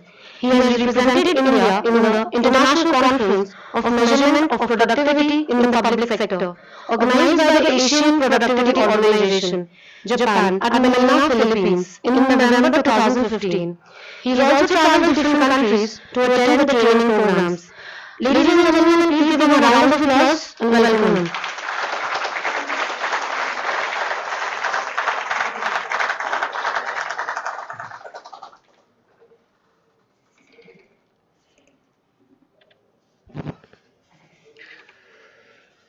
Good afternoon, everybody.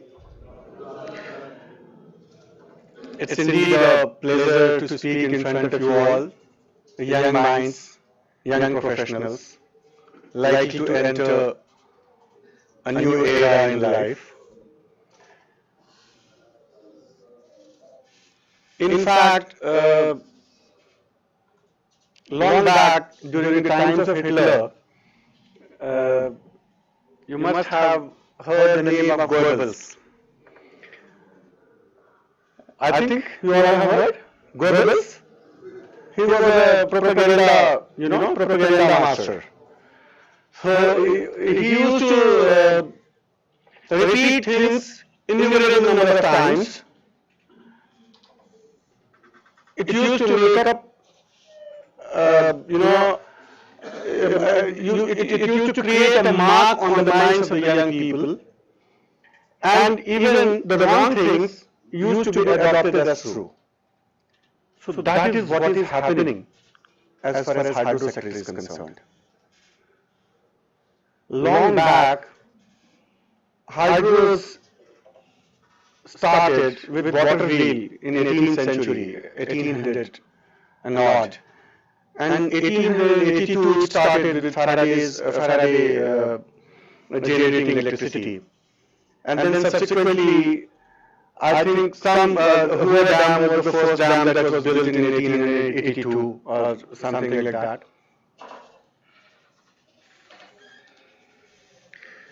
I think we have a great environmentalist with us.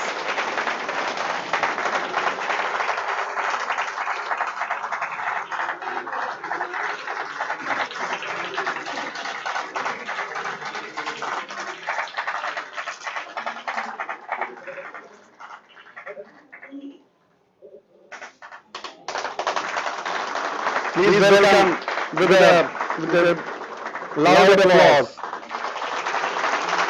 Shri Sundarlal Bhavnaji.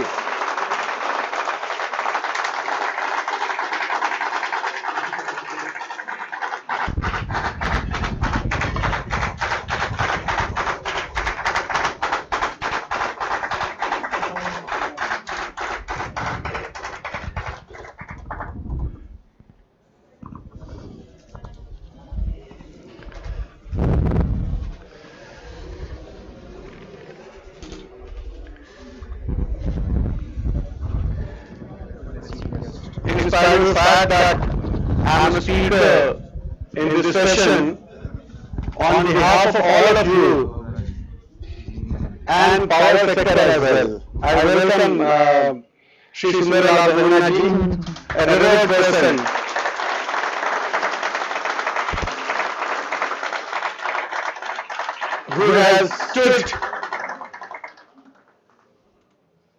who has stood against odds for environment. And he has created a scenario, he has developed a scenario in which sustainable development has become talk of the town. Everywhere people now think for sustainable development, and we also progress in the similar fashion. So we were just talking about hydropower and power sector in general. in 18th century, hydropower came into existence, the water wheel came into existence, and then subsequently 1882, Hoover Dam, that was one of the largest dams of the world, that came into existence, and subsequently in 1900, in India also we started developing projects. One of the projects that Belogi, we have 3 megawatt Belogi project. It's a heritage project for us that is also located here in Uttarakhand, it's very near to Mussoorie. And in India, there was one project that came into existence in Mysore. That also came around 1982. The oldest was Khopoli, that came I think in 1896 or something. So we have, since then we have a history of hydropower projects. Somehow, when you are habitual of brightness and suddenly the lights are turned off, you face more darkness. So we need to have lights, so much energy with us that at least we don't face that darkness. So it is the requirement of the time to think of sustainable development, keeping environment in mind, keeping the development of the people, socio-economic upliftment of the people. It is very important to develop hydropower projects, and especially in Uttarakhand. Just adjoining country, we have China. In China, the total population of the country is 140 billion, whereas our country is 1.27 billion. We are the second highest populated country. Out of, as far as power generation, if you compare, they have 1300 gigawatt and we have 284 gigawatt. We have a power consumption, we are the 5th largest power generators in the world. I think US, then Japan, China, and then one more country, and then fifth, we are the 5th. We say that we are power surplus. At times we say that we are power surplus. It comes from many organizations, many NGOs that we are power surplus. But if you think of, they have, we have 42 gigawatt of hydropower, and China has got huge hydropower. Even Brahmaputra they have attained their first hydropower project, 600 megawatts has already come, and there are 5 more on the line.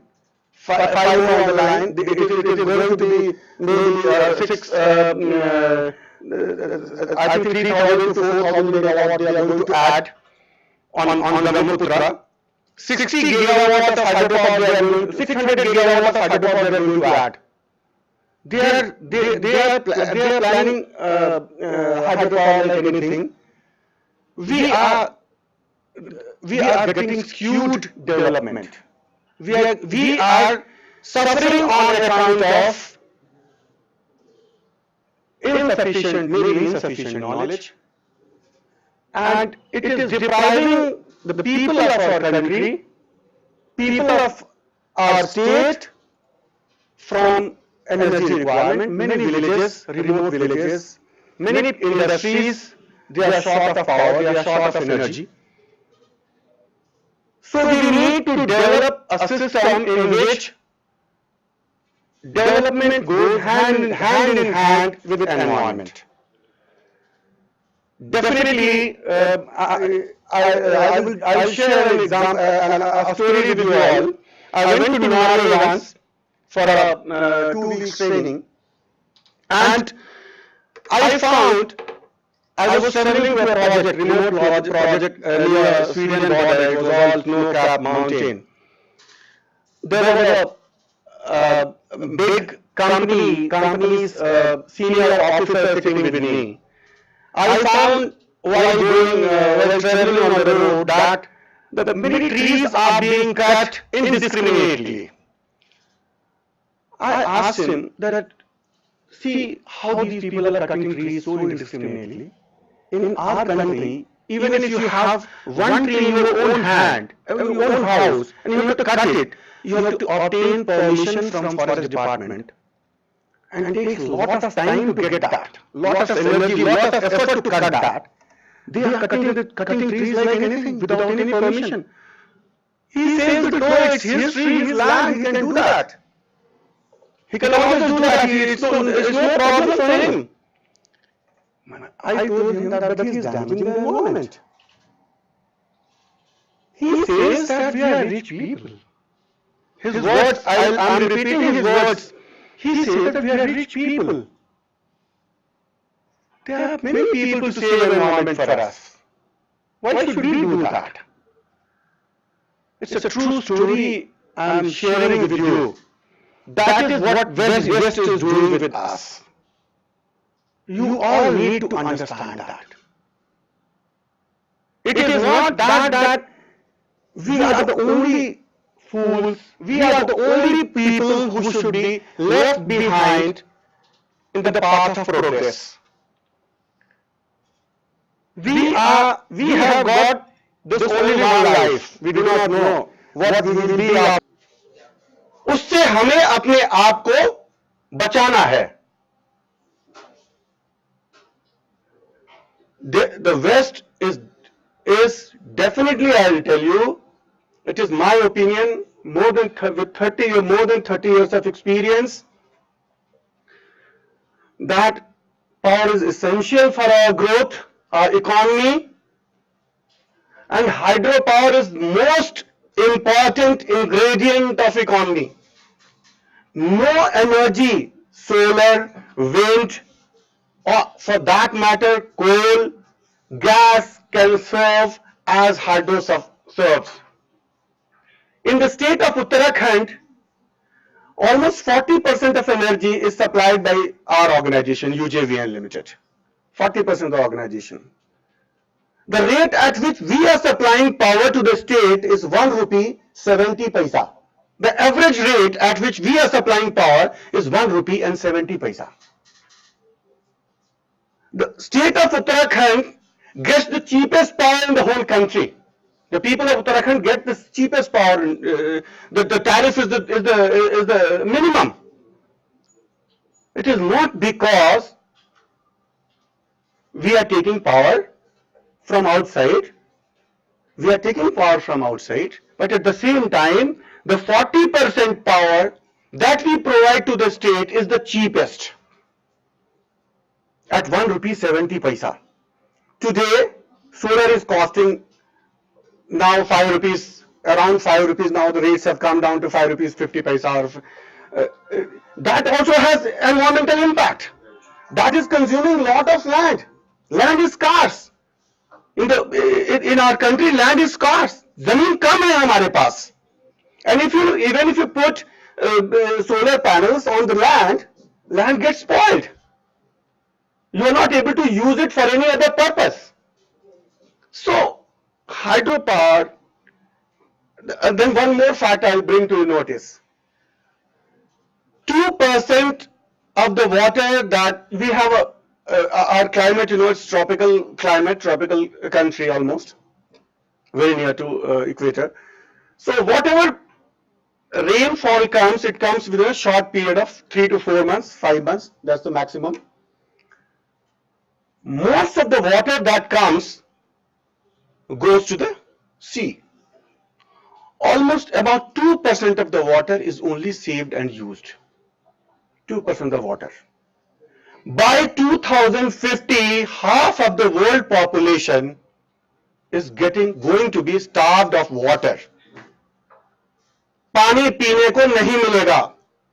When we were young, and अभी भी मैं वैसे young हूँ, but when we were 15, 20, 16 years old, we used to go From hand pump, we used to take out water. We used to drink. Today we have bottles. This business runs into billions of dollars. It's a business. It's a business that has been created by West.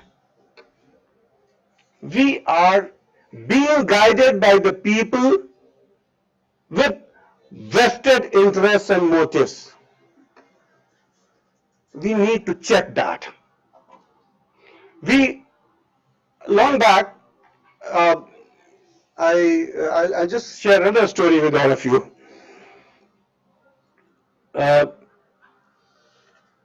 Once a very renowned politician, a thinker of one of the parties, he came to Dehradun, and at that time I was working in NHPC in DAY2. I was working as chief engineer there. I was working for a large dam getting converted into run-of-the-river schemes. Those projects are now stranded because of NGOs and because of cases in the government with the Supreme Court.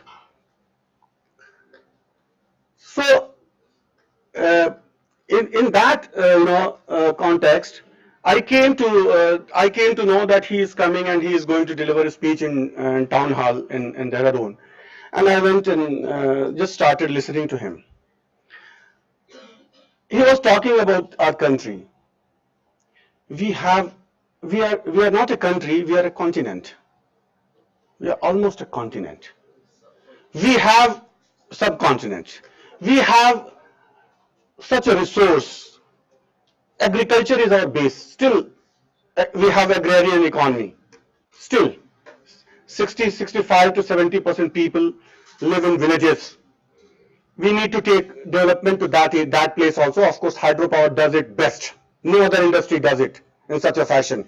Even if you go today to Dharchula, which is almost 300 kilometers away from Haldwani, if you go to that place, you will find that town has turned into it's a big town, just because the Hollywood project was built in that area.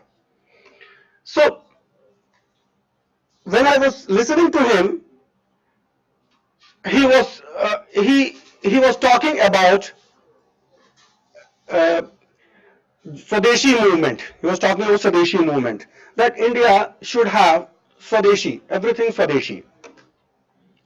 Of course, many people have different thoughts. Even I feel that why should I be deprived of things which are produced by West, and because this is the only life that we have got. हमें यही जिंदगी मिली है, तो हमें तो वहाँ का जो सबसे अच्छा है वो चाहिए हमें. I need that. I also feel like that. But at the same time, he was talking something very sensible thing, that India से compare किसको करते हैं? Singapore से. They compare India with Singapore. See Singapore, how developed it is, how beautiful roads, how nice people, how big towers. He says, हाथी को चींटी से और चींटी को हाथी से, if you compare, क्या होगा? हाथी को चींटी का खाना दो और चींटी को हाथी का खाना दो, क्या होगा? इंडिया ने पोखरण ब्लास्ट लिया, दे सैंक्शनड, लगा दिया हमारे देश पे, सैंक्शन लगा दिया. यूएस ने सैंक्शन लगा दिया हमारे देश पे. What happened? Did any one of you found any impact? I think you were not there, but we people were there, and nothing happened to the country. Then after some time, US, they themselves came, okay, we take it back. Then also it has not impacted. The thing is that we ourselves, even if we are a closed economy, even if we do everything ourselves, we are self-sufficient. It is just that we play into the hands of the West. And you young minds have to change the path. You have to understand that development of the country starts from the day you think that your country is your own. हमारे आदरणीय बहुगुणा साहब हैं, इन्होंने बहुत ही पर्यावरण के लिए काम किया है। मैं आपको बताना चाहूंगा कि इनके इनके कारण उत्तराखंड आज ऐसा है, हरा भरा है, बहुत बड़ा रोल है आपका।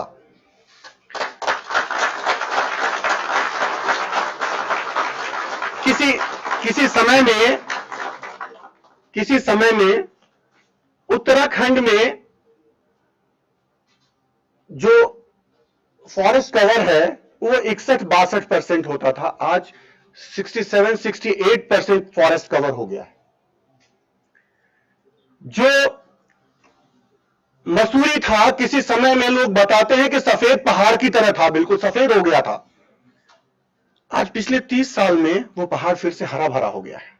1980 के आसपास से जब फॉरेस्ट कंजर्वेशन एक्ट आया, उसके बाद से ये पूरा जो पहाड़ है हरा भरा हो गया है। जल विद्युत परियोजनाएं ऐसी ही हैं। 5 साल काम कर लगाइए, उस समय आपको आसपास दिखेगा कि पेड़ कट गए, हरियाली चली गई, परेशानी आ गई, लेकिन थोड़े दिनों के बाद हरियाली उसके चौगुना बढ़ती है।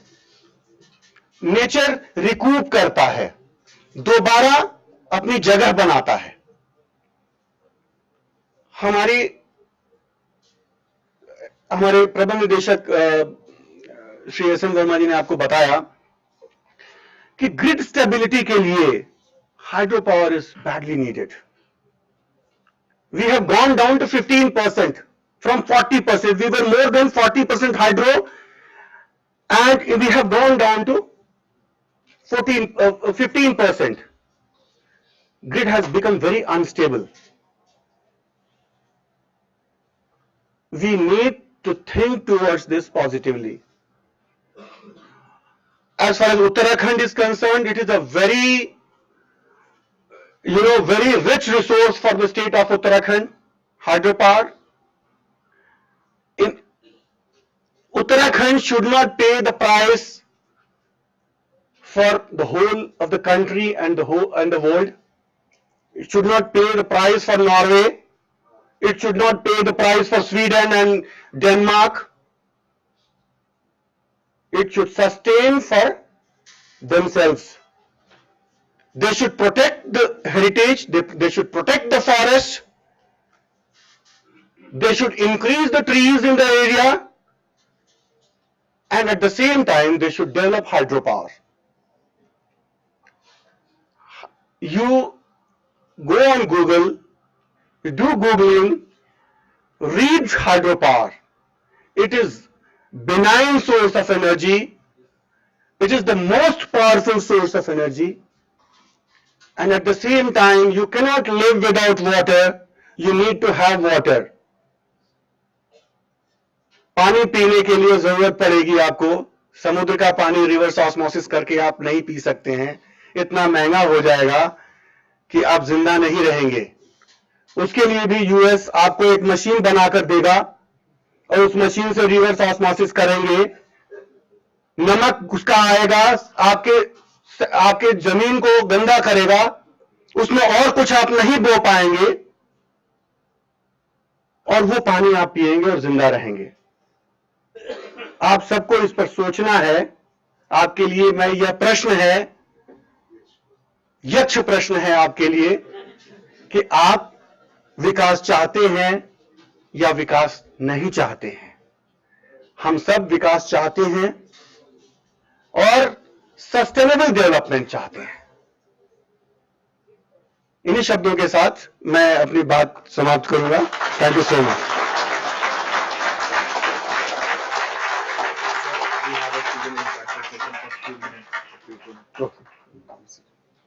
तो उनको बोलेंगे announce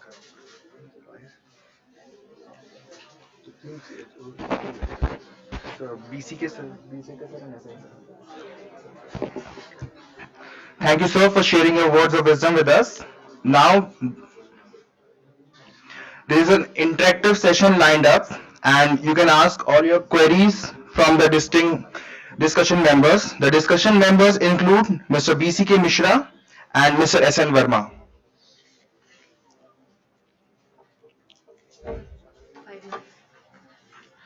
So we will quickly take on 2 to 3 questions as we are running short of time. So precise questions, not longer ones. Thank you.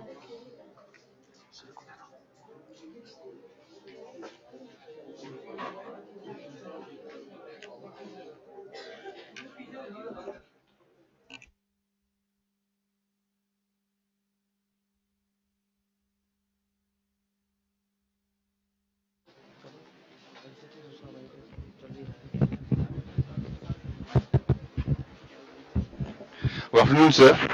So my question is, it has been 15 years since the inception of this state.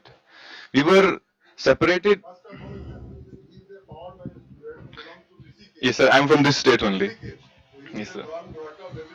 Yes. So then my question is, all the fight was for the growth. We were not developing with the Uttar Pradesh. So my question is, why we are not able to convince these NGOs for the growth?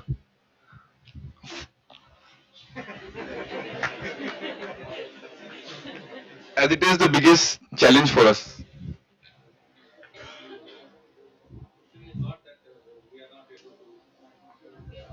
Hello. It's not the question that we are not able to convince them, but for convincing them, they will have to come forward. For there must be head-on, there must be one-to-one talk. They'll have to come to the panel, and then the discussion starts, and then only you can convince anybody. If right from some corner somebody voice it and trying to put something in the media which can spark the people, I can tell you one thing, very small thing, when you go for making hydropower in the remote areas, we have faced in the younger days, we have faced that when you go to the remote areas in the country, because you know that our country is still literacy rate is so low that all the illiterate people stays there in the remote villages, and then somebody, I call them छोट भैया नेता, जो matric fail होता है और अपने आप को सबसे बड़ा बुद्धिमत आदमी समझता है वहां का, वो उनको भड़काता है, उनको बोलता है कि ये जो देख रहे हो ना, ये जो आए हैं जिप्सी से और जो टाई लगा के ये लोग यहाँ पे डैम बनाएगा, पानी जमा करेगा और ये बकरी उकरी गाय रखे हो सब डूब जाएगा, सारा गांव तुम्हें डूब जाएगा, बेकार मेहनत कर रहे हो, बकरी भी नहीं रहेगा, गाय भी नहीं रहेगा. Then what that man will do, the reaction is that they will throw a stone on us. वो हमारे जिप्सी का हवा निकाल देते थे, टायर का शीशा तोड़ देते थे. Basically what they are doing, वो छुप के वार कर रहे हैं. हमें काउंटर करने की आवश्यकता है, हमें चाहिए कि हम उनको हेड ऑन करें. इसलिए तो मैं ये बोल रहा हूं, ये प्रचार कर रहा हूं, उनको कह रहा हूं सामने आइए, फोरम पे आइए, बात कीजिए, बताइए. मैं आपकी बातों को काटता हूं, आप मेरी बातों को काटिए. जिस प्रोजेक्ट को लॉ ऑफ द लैंड आपके कंट्री के सारे रेगुलेशंस ने क्लियर कर रखा हो, चाहे वो एनवायरमेंट क्लियरेंस हो, फॉरेस्ट क्लियरेंस हो, आपका सीए का इलेक्ट्रिसिटी सेंट्रल इलेक्ट्रिसिटी अथॉरिटी का क्लियरेंस हो, सीडब्ल्यूसी का क्लियरेंस हो, उस प्रोजेक्ट को नहीं बनने दे रहे. तब उनका रूल चलेगा. इसका मतलब अब उनका एक नया रूल होगा जो गवर्नमेंट ऑफ इंडिया के रूल से डिफरेंट होगा. ये पोजीशन हो गई है. और कोई लिटिगेशन पीआईएल लेके सुप्रीम कोर्ट तक पहुंचे और एक एफिडेविट दे और कहे कि मेरा ये क्वेश्चन है और इसको जवाब देने में 4 साल लगे, तो 4 साल तो प्रोजेक्ट नहीं बनेगा ना. This is the position. So we are trying to have a movement. Everybody who knows the subject is literate enough must counter them. That is important. I would answer a question in a very concise manner. सोए हुए आदमी को जगा सकता है आदमी, लेकिन जागे हुए आदमी को नहीं जगा सकता.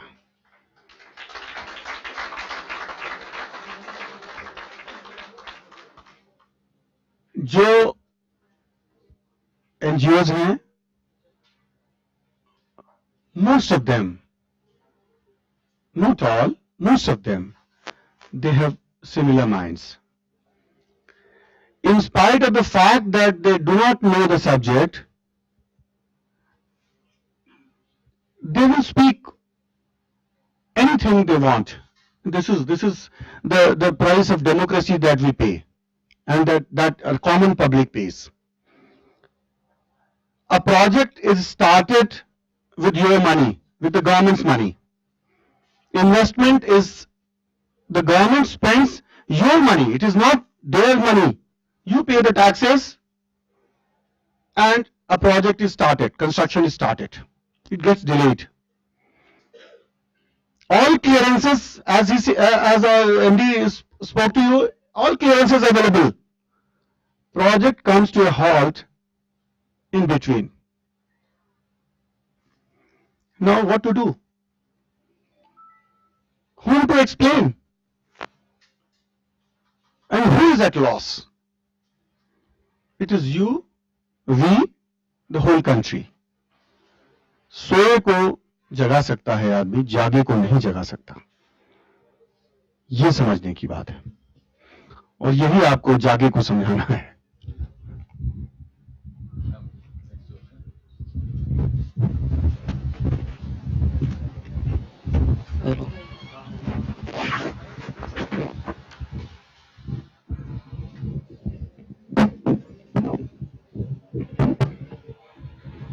Good afternoon, friend. Good afternoon, sir. This is Sanjay Rawat. Sir, I am in Power Management second year, and my question is like we say that in Uttarakhand we have hydropower in means high capacity, and according to one report, it states that there are 89 identified sources of large hydro power in Uttarakhand, but still we only have like 15 of them are under construction. So my question is why we are still lagging in those areas? Why we are not concentrating on those areas where we have capacity but we are not able to do? And other question is like why we are not able to concentrate on small hydro, although we know that there are many sources of small hydros in Uttarakhand, but still only 24 construction, like we are constructing have only 24 projects in Uttarakhand. So why we are not concentrating on large hydros and even small hydros? मैंने बताया आपको कि जो projects already cleared है उसको भी आगे बढ़ाने में मुश्किल होती है. There are many things which comes in between. Now new eco sensitive zone has come, new NGT formula has come. There are many things which has come which starts objecting it, and we are applying to them. We are clearing from that angle. Wildlife clearance, wildlife zone में तो आप नहीं पढ़ते हैं. ये सब चीजें देखने के लिए ये आवश्यक हो गया है कि उसमें टाइम लगता है, उसके रिपोर्ट्स आते हैं. इस बीच कोई सुप्रीम कोर्ट चला जाता है, कोई हाई कोर्ट चला जाता है, उसके लिटिगेशन पे भी हमको जवाब देना पड़ता है, और ये सब मिला के इतना समय लगता है कि प्रोजेक्ट की वायबिलिटी खतरे में आ जाती है. क्योंकि the project which has to be made should be viable. If you are making some project of 1,000 crore, you should earn out of it. It should give more than 1,000 crores. It should be viable fully, so that कि electricity अगर आपको मिलती है तो एक reasonable cost पे मिले, एक ऐसे स्थिति में मिले कि आपको उसकी आवश्यकता हो और इंडस्ट्री उसको टेक ऑफ कर सके वहां से. ये सब चीजों में देर लगती है और इसलिए ये कारण है कि हम डिले हो रहा है. इसी कॉज को तो फाइट करना चाहते हैं. इसी कॉज को फाइट करने के लिए हम संगठित होना चाहते हैं, एक होना चाहते हैं.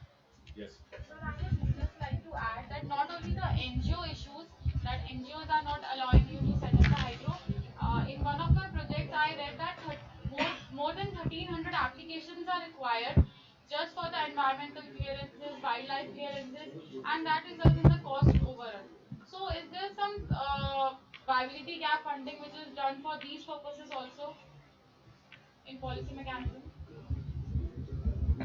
See, as far as hydro is concerned, it is whenever the project is planned, it is always taking into consideration that it is viable.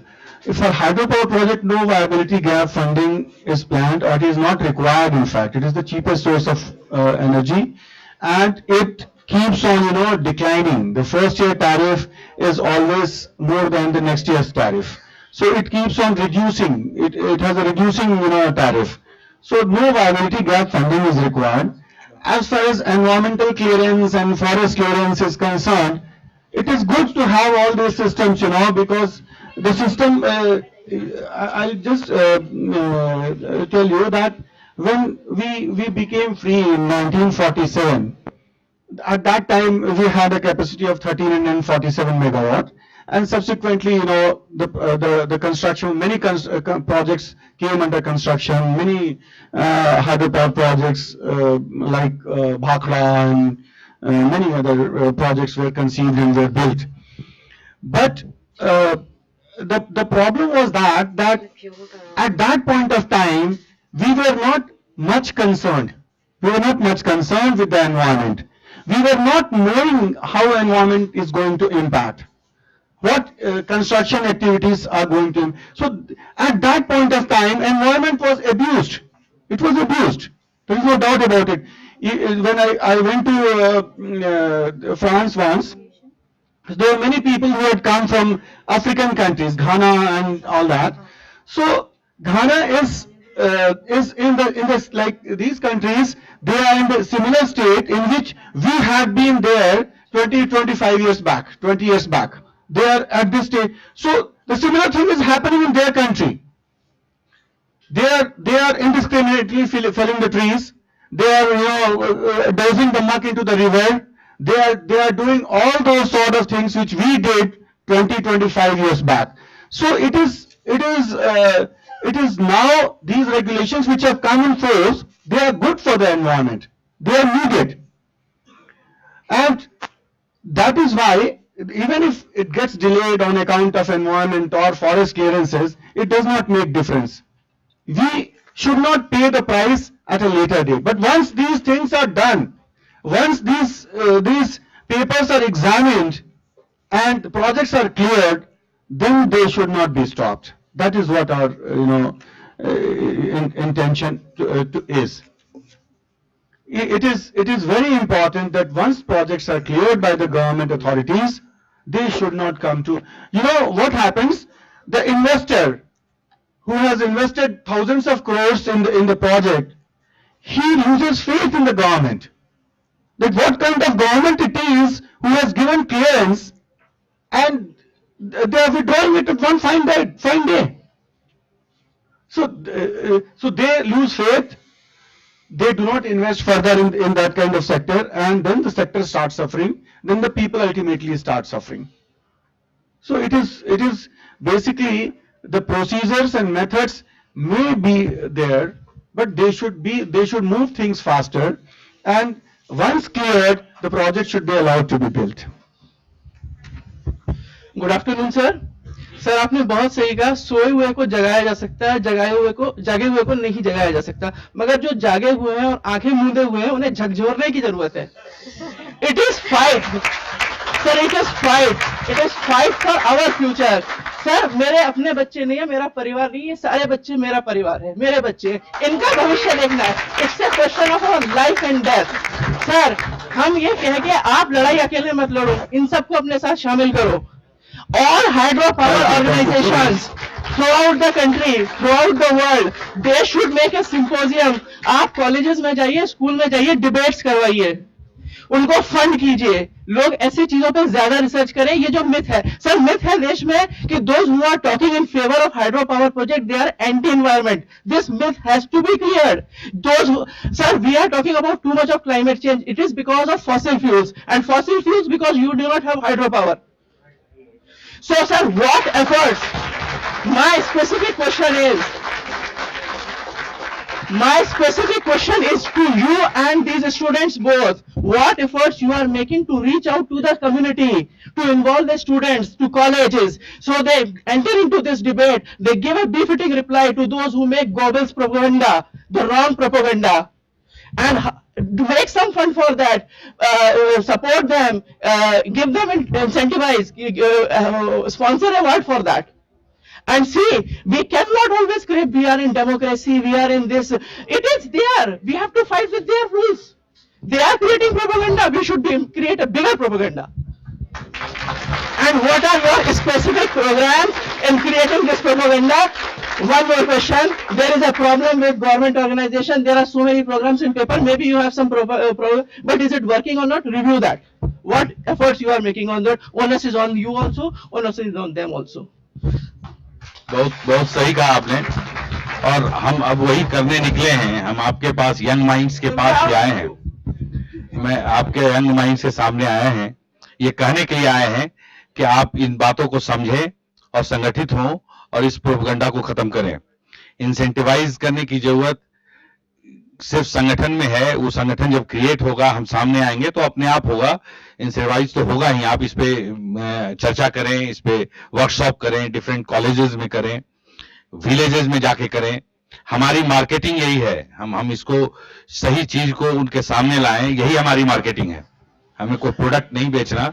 हमारे यहाँ अपना हाइड्रो जनरेशन होना चाहिए जिससे पूरे स्टेट का डेवलपमेंट हो, और दिस इज द कॉज जिसके लिए हम फाइट करेंगे। Thank you very much. I must congratulate Mr. Mishra and Verma. They have done a marvelous job, I must say, because last 2 days I have been listening several corporate personalities here deliberating on the policies and issues. But they have done, I mean, they are serving as the catalyst of educating the young minds, microeconomic agents, to behave in such a fashion that the country economy, energy sector, development, everything will fall in place. We have policies, we have implementation, we have bureaucracy, we have politicians. What is highly missing is also is behaving by the microeconomic agents in a very systematic and educated manner. That's where also we are missing. I must say that Singapore and all what we are comparing last 2 days, they are doing the right job, and I must congratulate both of them. At least they have taken the call. Thank you, sir.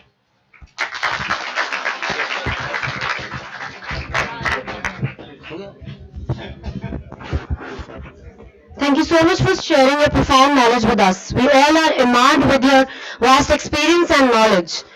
I'm sure each one of us present here will be enriched by the valuable discussion just happened. May I request Dr. Anil Kumar to give the memento to Mr. BKC Mishra.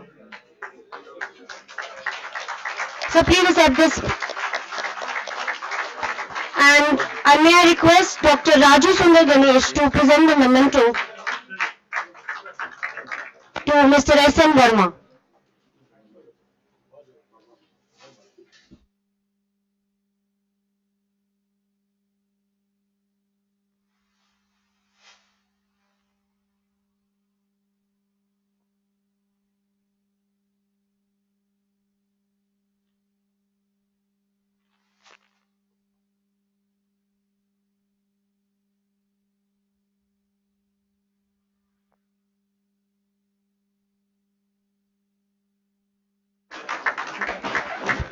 Thank you so much, sir. Both Mr. Verma and Mr. BCK Mishra are doing their PhD from the university.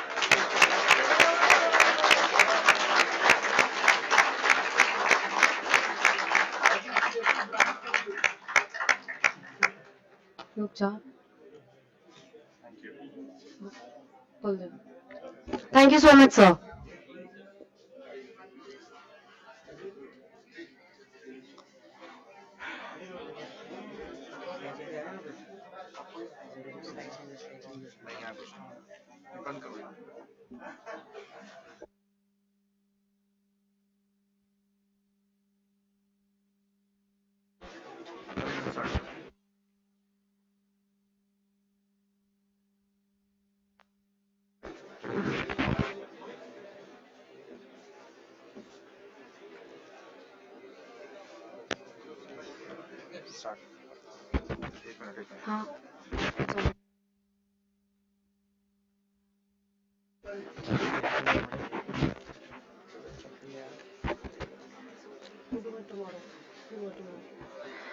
We all know ecology is the permanent economy, a famous saying from the Chipko movement.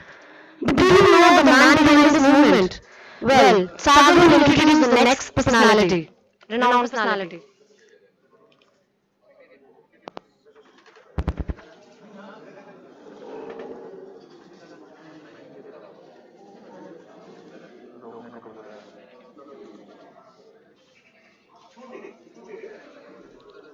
अब TV की तरफ कोई dam नहीं बनना है, TV की तरफ कोई डैम नहीं बनना है, यह निर्णय राज्य सरकार का लिया जा चुका है।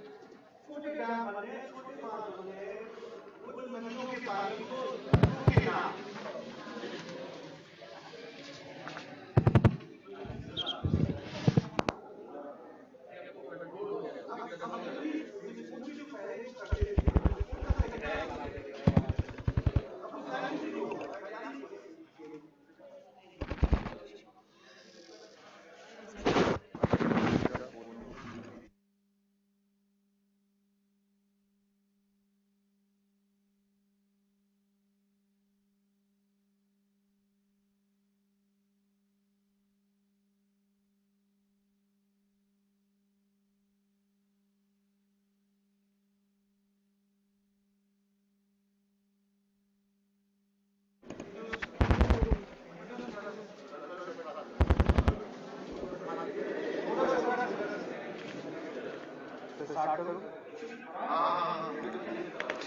क्या है जनरल के उपकार? मिट्टी पानी और तैयार, मिट्टी पानी और तैयार, जिंदा रहने के आधार।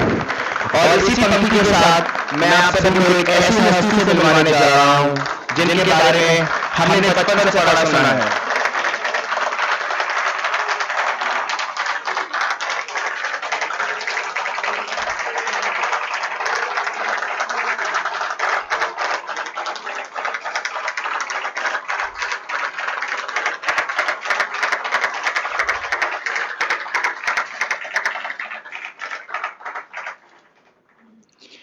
जिनके बारे में हमने बचपन से पढ़ा सुना है, जिन्होंने अपनी सारी जिंदगी पर्यावरण के संरक्षण में अर्पित कर दी। अपनी तालियों के साथ स्वागत कीजिए श्री सुंदरलाल बहुगुणा जी का। आप सभी ने चिपको आंदोलन के बारे में सुना होगा। चिपको आंदोलन की शुरुआत सन 1974 में इन्होंने अपनी धर्मपत्नी श्रीमती विमला बहुगुणा के साथ की। इन्होंने अपने कार्यकाल में टिहरी बांध के निर्माण से पर्यावरण पर होने वाले प्रतिकूल प्रभाव के विरुद्ध दशकों तक गांधीवादी तरीके से विरोध किया। आपने कई उपन्यासों का लेखन भी किया। आपको पर्यावरण के क्षेत्र में अभूतपूर्व योगदान के लिए सन 2009 में भारत सरकार ने पद्म विभूषण से सम्मानित किया। आपको जमनालाल बजाज पुरस्कार, राइट लाइवलीहुड पुरस्कार, शेर कश्मीर पुरस्कार एवं IIT रुड़की द्वारा सामाजिक विज्ञान के क्षेत्र में डॉक्टरेट की मानक उपाधि से सराहा गया। आइए स्वागत करते हैं इस महान हस्ती का तालियों के गड़गड़ाहट के बीच श्री सुंदरलाल बहुगुणा जी का।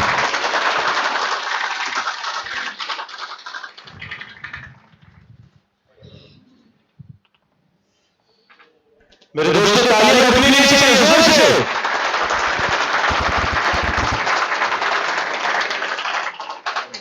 आप लोग एक ऐसे इंसान को सुनने जा रहे हैं, शायद आपकी जिंदगी में पहला मौका होगा आज तक जिसके बारे में आपने सिर्फ पढ़ा होगा। आज वो इंसान आपके आगे खड़ा है, जोर से तालियां बजनी चाहिए। दिखाई दीजिए यूपीएस में कितनी जगह है। Hard for yourself, come on guys, raise your hands, loud round of applause.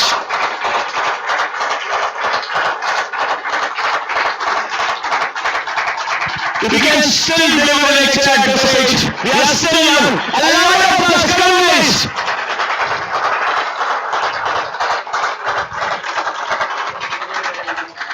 Thank you.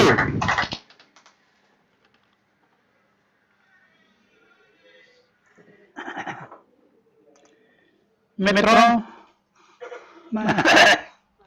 आप सबका अभिनंदन करना चाहता हूं क्योंकि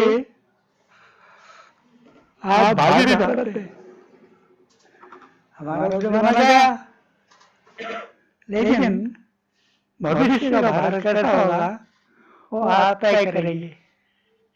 क्या आप हमारी गलतियों को दोहराएंगे या अपने लिए एक नया रास्ता बनाएंगे? इस बात पर चिंतन करना चाहिए।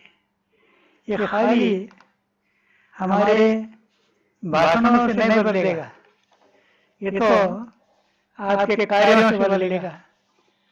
और आपको अपने कार्यों में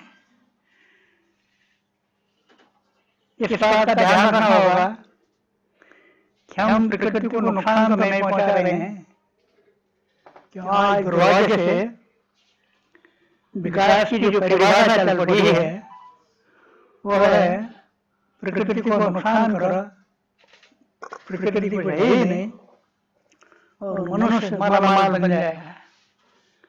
लेकिन इससे एक ऐसा समय आने वाला है जबकि धरती माता के निष्प्राण होने से हम सब भी निष्प्राण हो जाएंगे। इस बात को कम लोग समझते हैं कि धरती हमारी माँ है और अगर उसका जीवन लेकर उसके कसाई बनकर हम मालदार बनना चाहेंगे तो हमारा वो वैभव ज्यादा देर नहीं रह सकता। तो ये न तो विकास है, ये तो विनाश है।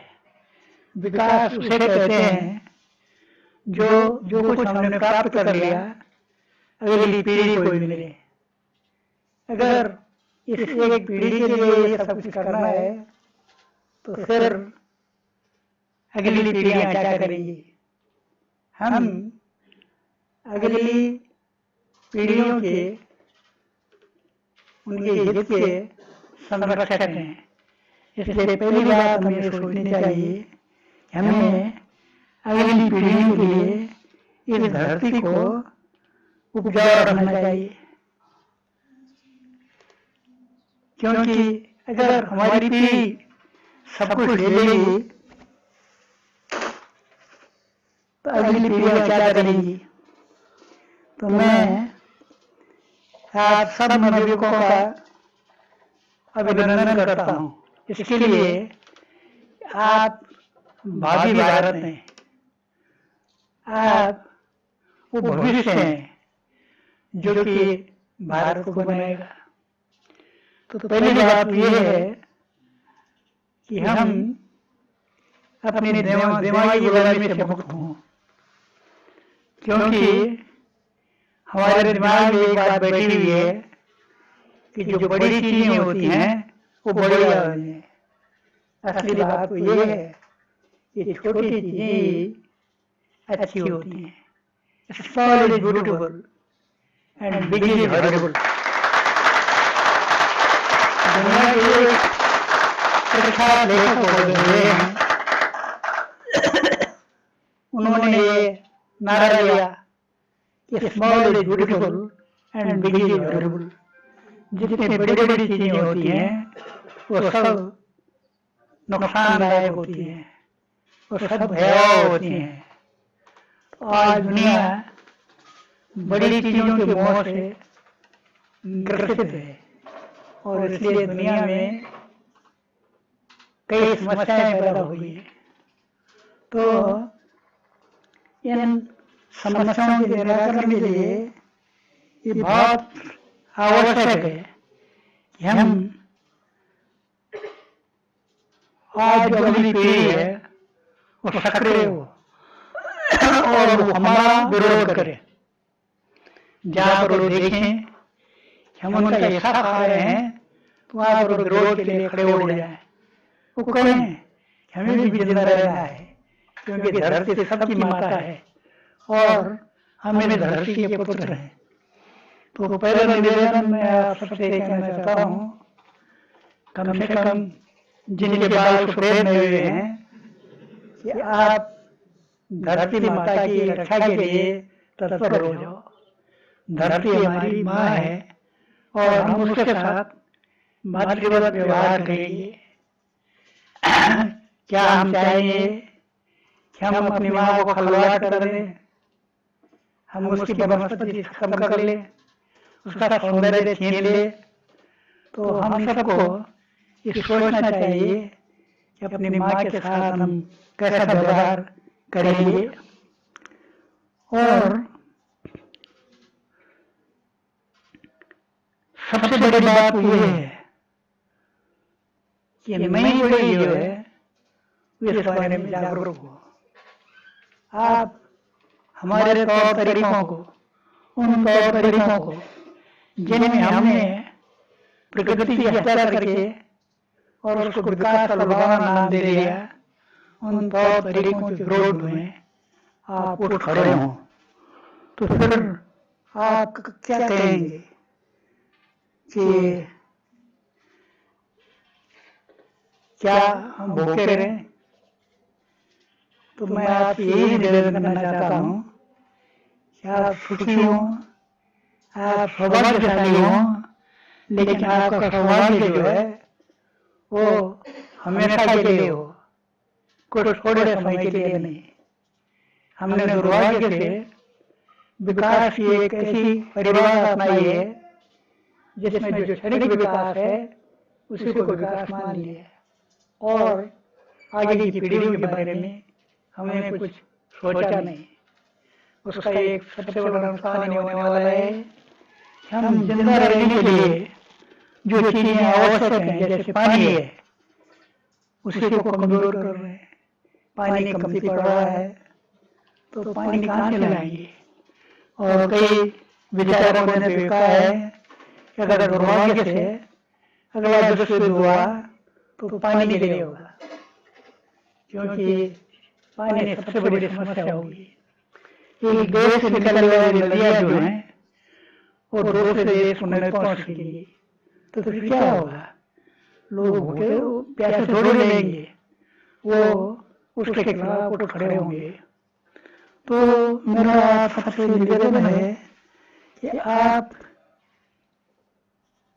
जो आज की पीढ़ी का जो हित है उसी के बारे में न सोचे, बल्कि आने वाली पीढ़ियों के बारे में सोचे, क्योंकि धरती जो हमारी माता है अगली पीढ़ियों की माता है और अगली पीढ़ियां भी पोषण पाएंगे।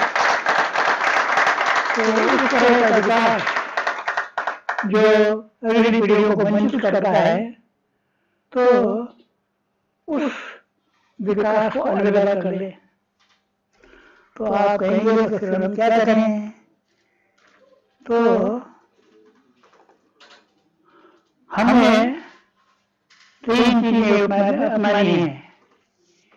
पहली चीज तो है ऑस्टेरिटी, यानी कम से कम चीजों से काम चलाना, कम से कम चीजों से काम चलाना। सौभाग्य से हमारे राष्ट्रपिता थे महात्मा गांधी, वो कम से कम चीजों से काम चलाते थे और इसलिए उन्होंने हमको अपने जीवन से ये सबक दिया कि हम कम से कम चीजों से काम चलाएं। दूसरी जो बात है, जिन चीजों के बिना काम न चल सकेगा उनके अल्टरनेटिव विकल्प ढूंढना। और तीसरी जो चीज है, भविष्य की जो खेती है वो वृक्षों की खेती होगी। कारण बिल्कुल स्पष्ट है, क्योंकि वृक्ष आसमान की तरफ बढ़ते हैं और कम से कम जमीन घेरते हैं और खाली जगह में उत्पादन देते हैं ऊपर, जहाँ कुछ नहीं हो सकता। हमने बदकिस्मती से अपनी धरती माता को जहरीला बना लिया है रासायनिक खादों से और अगली पीढ़ी के लिए घोल पैदा कर दी है। तो ये बहुत गंभीर बात है। क्या हम धरती माता का विनाश करके सुखी रहेंगे? हमें अस्थायी सुख तो तभी मिलेगा जबकि हम धरती माता को स्वस्थ रखेंगे। और धरती माता का स्वस्थ रखने का मतलब ये है कि हम तीनों चीजें, जो प्राणवायु है, जो पानी है और जो भोजन है, इन तीनों को देने वाली धरती माता का रक्षण करें और उसका उपयोग इस तरह से करें कि तीनों चीजें अगली पीढ़ियों को भी मिलती रहेंगी। आज सबसे बड़ी चिंता का विषय ये है कि हम अगली पीढ़ियों की चिंता किए बिना इसी पीढ़ी में सब कुछ लेना चाहते हैं। इसलिए मैं समझता हूँ कि हमें तीन सूत्रों पर विचार करना चाहिए। पहले तो ऑस्टेरिटी, सादगी और संयम पर।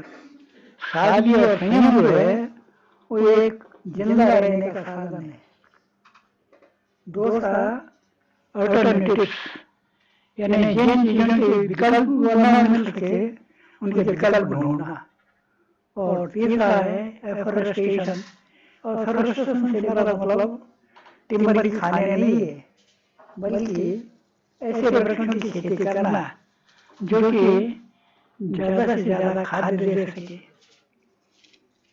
क्योंकि इससे एक तो उत्पादन बढ़ेगा और दूसरा हमारा वायुमंडल शुद्ध रहेगा और हमारी मिट्टी को नुकसान नहीं पहुंचेगा। आज दुर्भाग्य से हम धरती माता को नुकसान पहुंचाकर जिंदा रह रहे हैं। हम नहीं सोच रहे हैं कि हमारा जो भोजन है वो खेती होगी।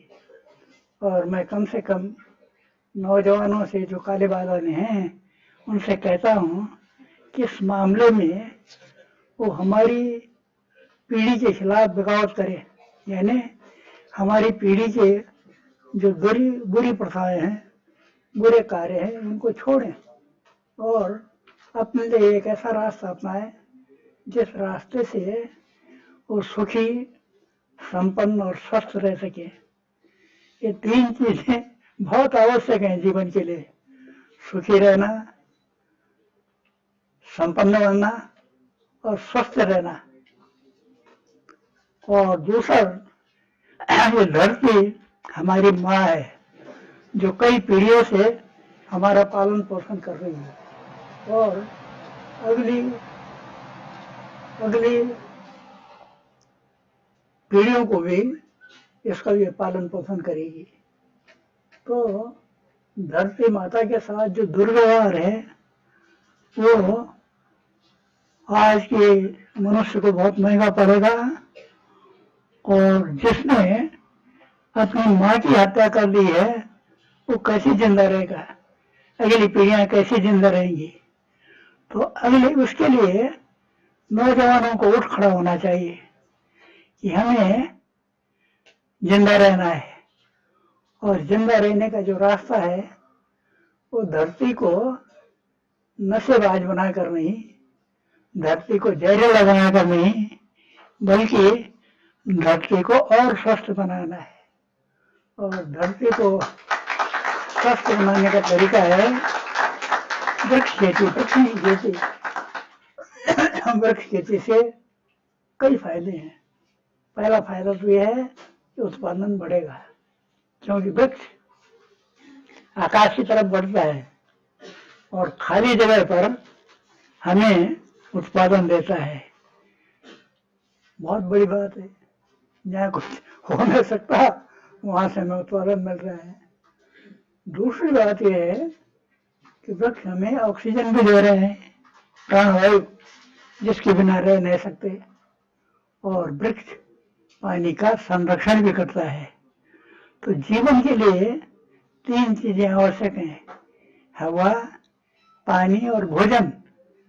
और वृक्षों के ये तीन उपकार हैं, ये हमको समझ लेना चाहिए कि ये हमें जिंदा रहने का साधन दे रहे हैं, ऐसा साधन जिससे कि धरती माता नंगी न हो और अगली पीढ़ियों के लिए भी उसकी ताकत बनी हुई रहे। तो आपको एकदम इसके बारे में विचार करना चाहिए, एक्शन करना चाहिए, कार्रवाई करनी चाहिए। और व्यवहारिक रूप से तो एक व्यक्ति को कम से कम एक पेड़ तो लगाना चाहिए। फिर आप देखेंगे कि कुछ वर्षों में ये पेड़ आपको अपने फल देने लग गए हैं। इन पेड़ों की वजह से आपका स्वास्थ्य सुधर गया है। आज प्रदूषण सबसे बड़ी समस्या हो गया है।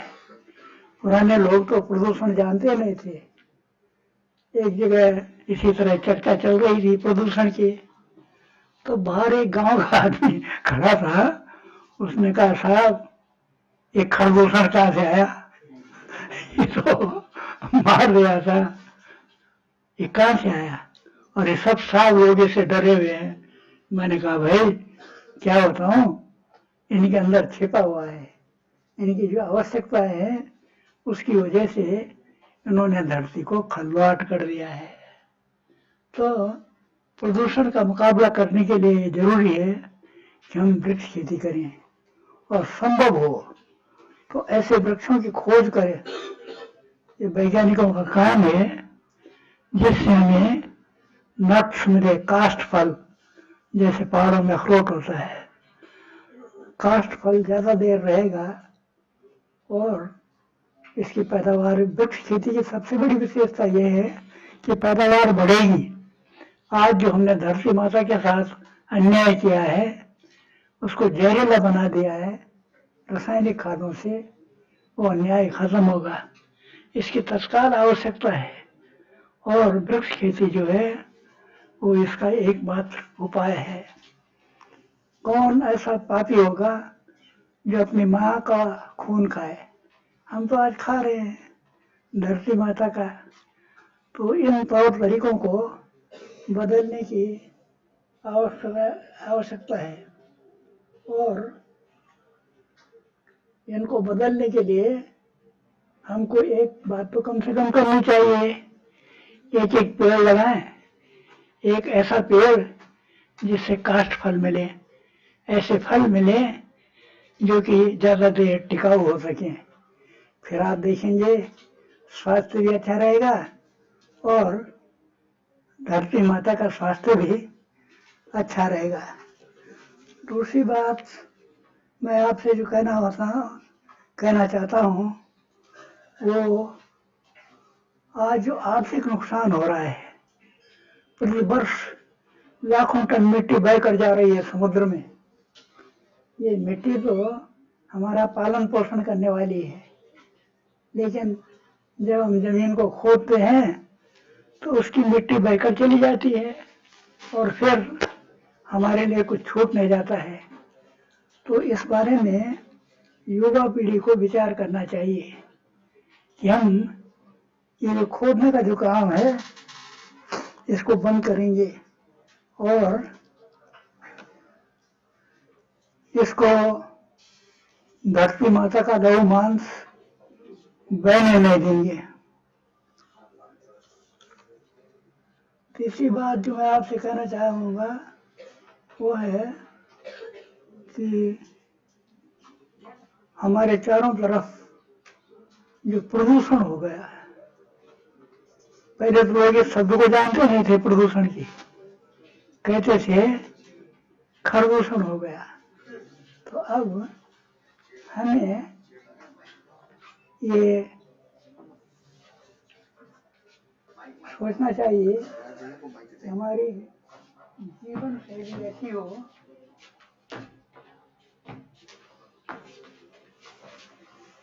जिसमें ये खरदूषण हो गए।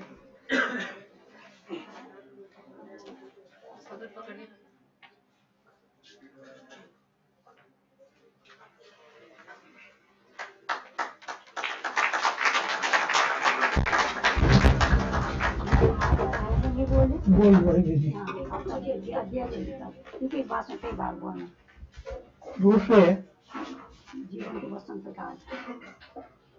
आपके जीवन का वो बसंत काल है, इसलिए मैं युवकों से कहना चाहता हूँ कि ये अंग्रेजों ने जो शिक्षा पद्धति दी है हमको 3 उंगली वाला बना दिया।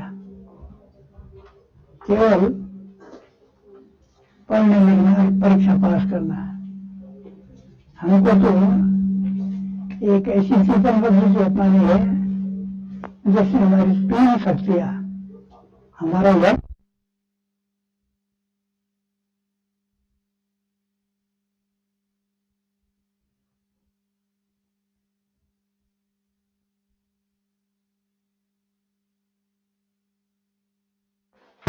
हैंड्स, इन तीनों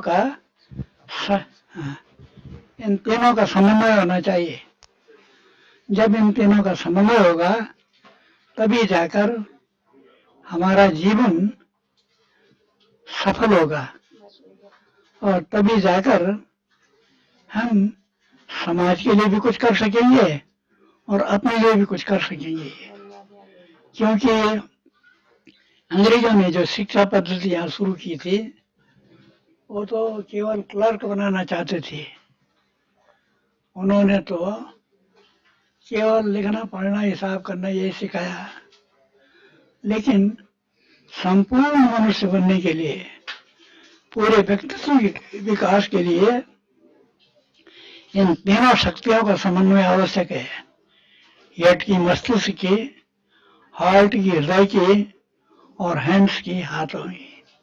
तो आप इस छोटे से फॉर्मूला को याद रखिए, 3H के, हेड, हार्ट और हैंड्स, इन तीनों का समन्वय हो, ये तीनों अलग अलग न होने पाए, तभी जाकर हमारे व्यक्तित्व का विकास भी होगा और समाज का भी विकास होगा।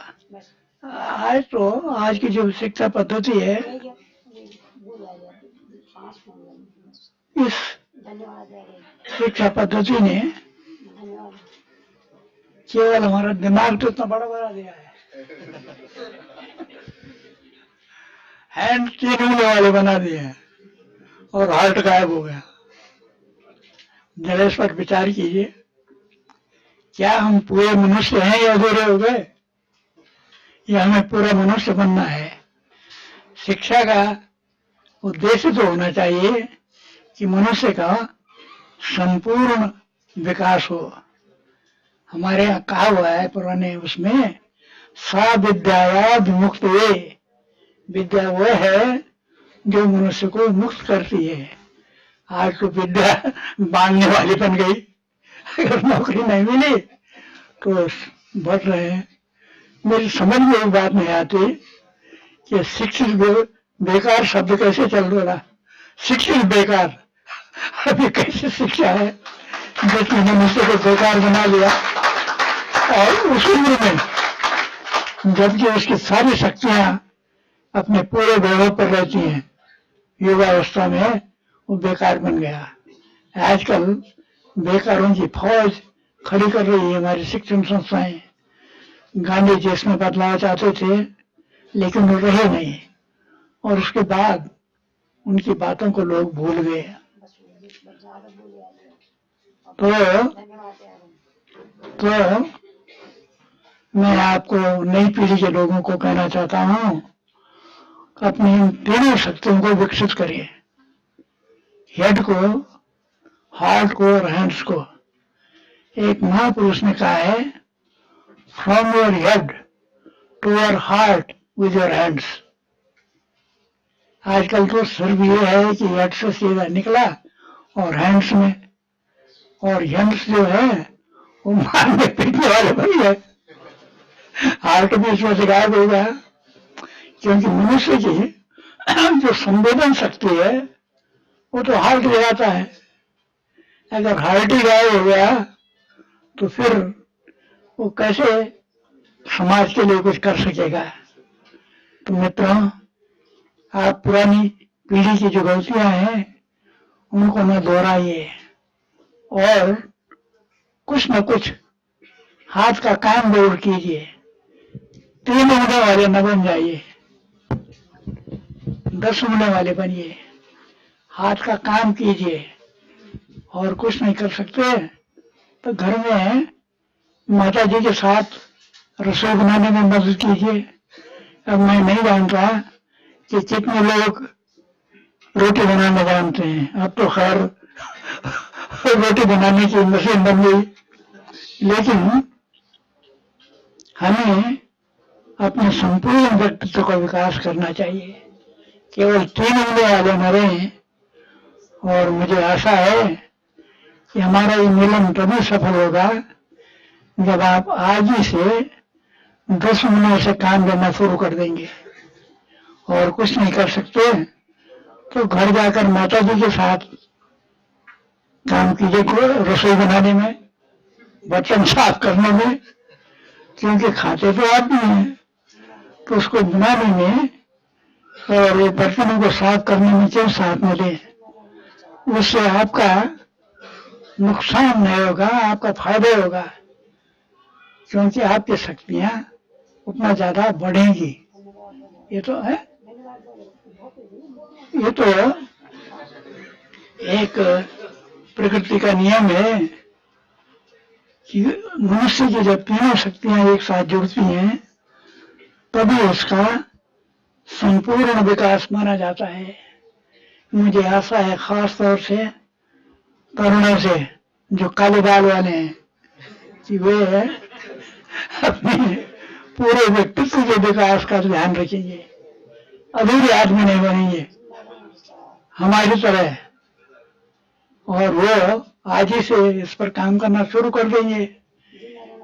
एक छोटा सा काम तो बहुत जरूरी है कि घर में माता जी के साथ रोटी बनाना शुरू कर दें। वो नाना कहेंगे लेकिन आप कहेंगे नहीं, खाना तो हम नहीं देगा। तो इसलिए आप सब नवयुवकों को मेरा नमस्कार, और मुझे आशा है कि छोटा सा निवेदन जो मैंने आपसे किया है उसको आप याद रखेंगे और आज ही से घर में जाकर 10 उंगलियों का काम शुरू कर देंगे। और बहुत सादी सी बात कहता हूँ, ये सादगी जीवन में अपनानी चाहिए, क्योंकि सादगी आदमी को महान बनाती है। अब आप देखिए हमारे गांधी महाराज के पास कितने सूट थे और कितनी उनके पास टाई थी। वो तो बिल्कुल एक आधी धोती पहन कर रहते थे। तो पहली बात सादगी और दूसरी बात संयम, संयम बरतना। संयम केवल जन्मेंद्रिय का नहीं, वाणी का सम्मान है। हाथों का संयम, जीवन के हर क्षेत्र में संयम जो है काम देता है। और तीसरी चीज सदाचार, आपके आचरण में ये बातें आनी चाहिए, क्योंकि अगर हमने सीधे भाषण देने शुरू कर दिए और अपने जीवन को उससे भिन्न रखा तो उसका कोई फायदा नहीं है। तो आपके सामने एक विस्तृत जीवन पड़ा हुआ है। आप अभी जीवन के वसंत में हैं और अगर आप अभी से अपने जीवन का निर्माण प्रारंभ कर देंगे तो आप अवश्य जीवन में एक महापुरुष बनेंगे।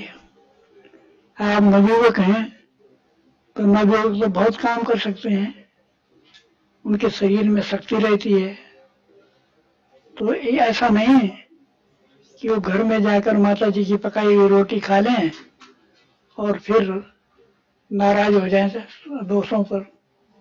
उन्हें तो स्वयं, क्योंकि रोटी हम सब खाते हैं तो उसको बनाने भी हमें जानना चाहिए। तो मेरी आपसे प्रार्थना ये है, आप सब युवकों के लिए ये जो अपने जीवन में वे प्रवेश कर रहे हैं, ये मेरी मुलाकात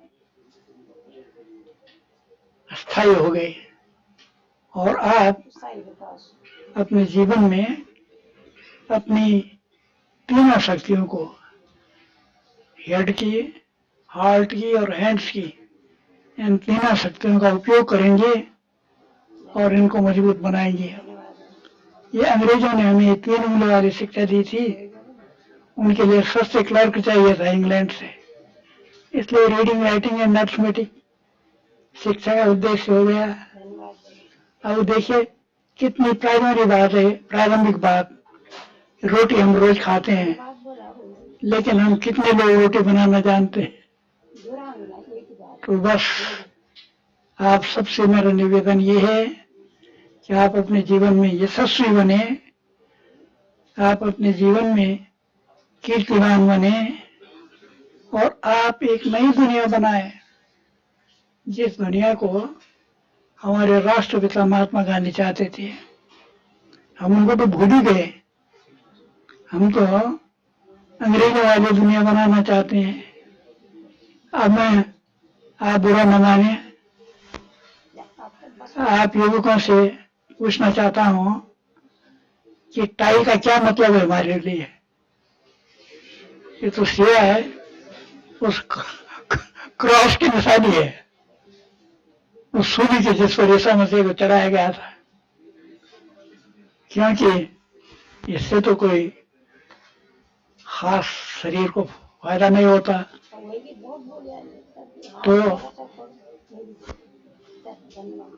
आप सब युवकों को मेरा धन्यवाद, और मुझे आशा है कि आपके सामने जो विस्तृत जीवन पड़ा हुआ है और जिसकी आप तैयारी कर रहे हैं, उस जीवन के लिए आप इस संदेश को अपनाएंगी कि आपकी तीनों शक्तियां, हेड की, हार्ट की और हैंड्स की, ये तीनों शक्तियां एकजुट हों, तो इससे आपका विकास भी होगा और आप अगली पीढ़ियों के लिए कुछ दे सकेंगे। आप सबको धन्यवाद।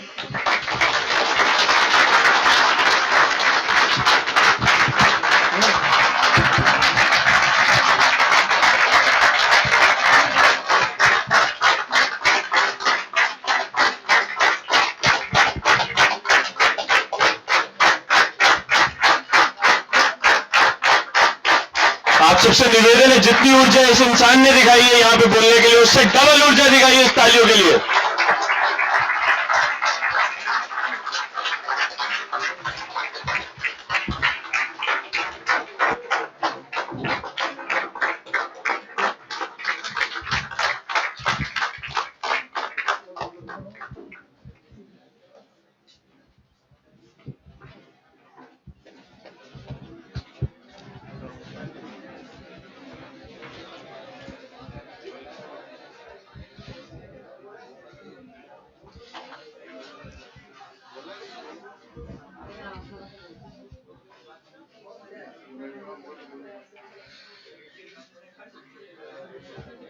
सबसे पहले तो सर मैं आपका धन्यवाद करना चाहूंगा।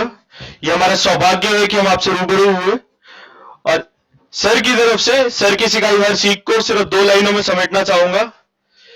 ऐसी जिंदगी को हमने जिया तो जिया क्या, ऐसी जिंदगी को हमने जिया तो जिया क्या, अपनी धरती मां की रक्षा ना की तो अपनी जीवन में हमने किया तो किया क्या। धन्यवाद।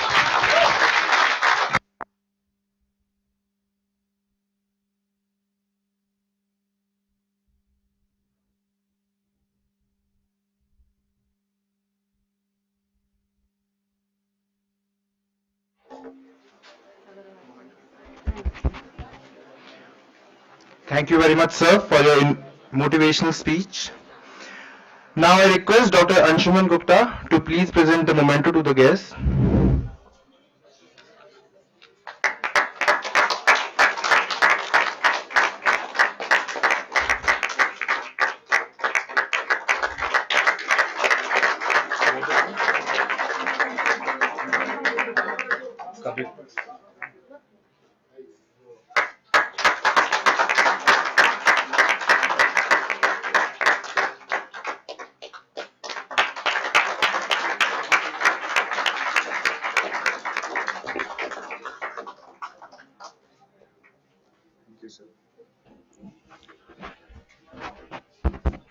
Thank you, sir.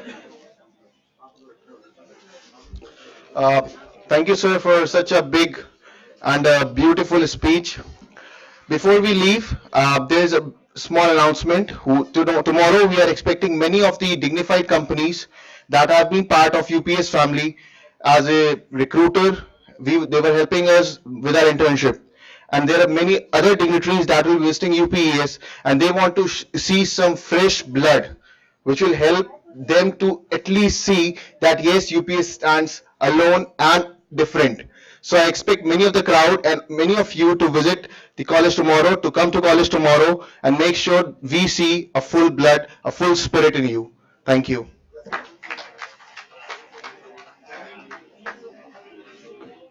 Not many of, all of you.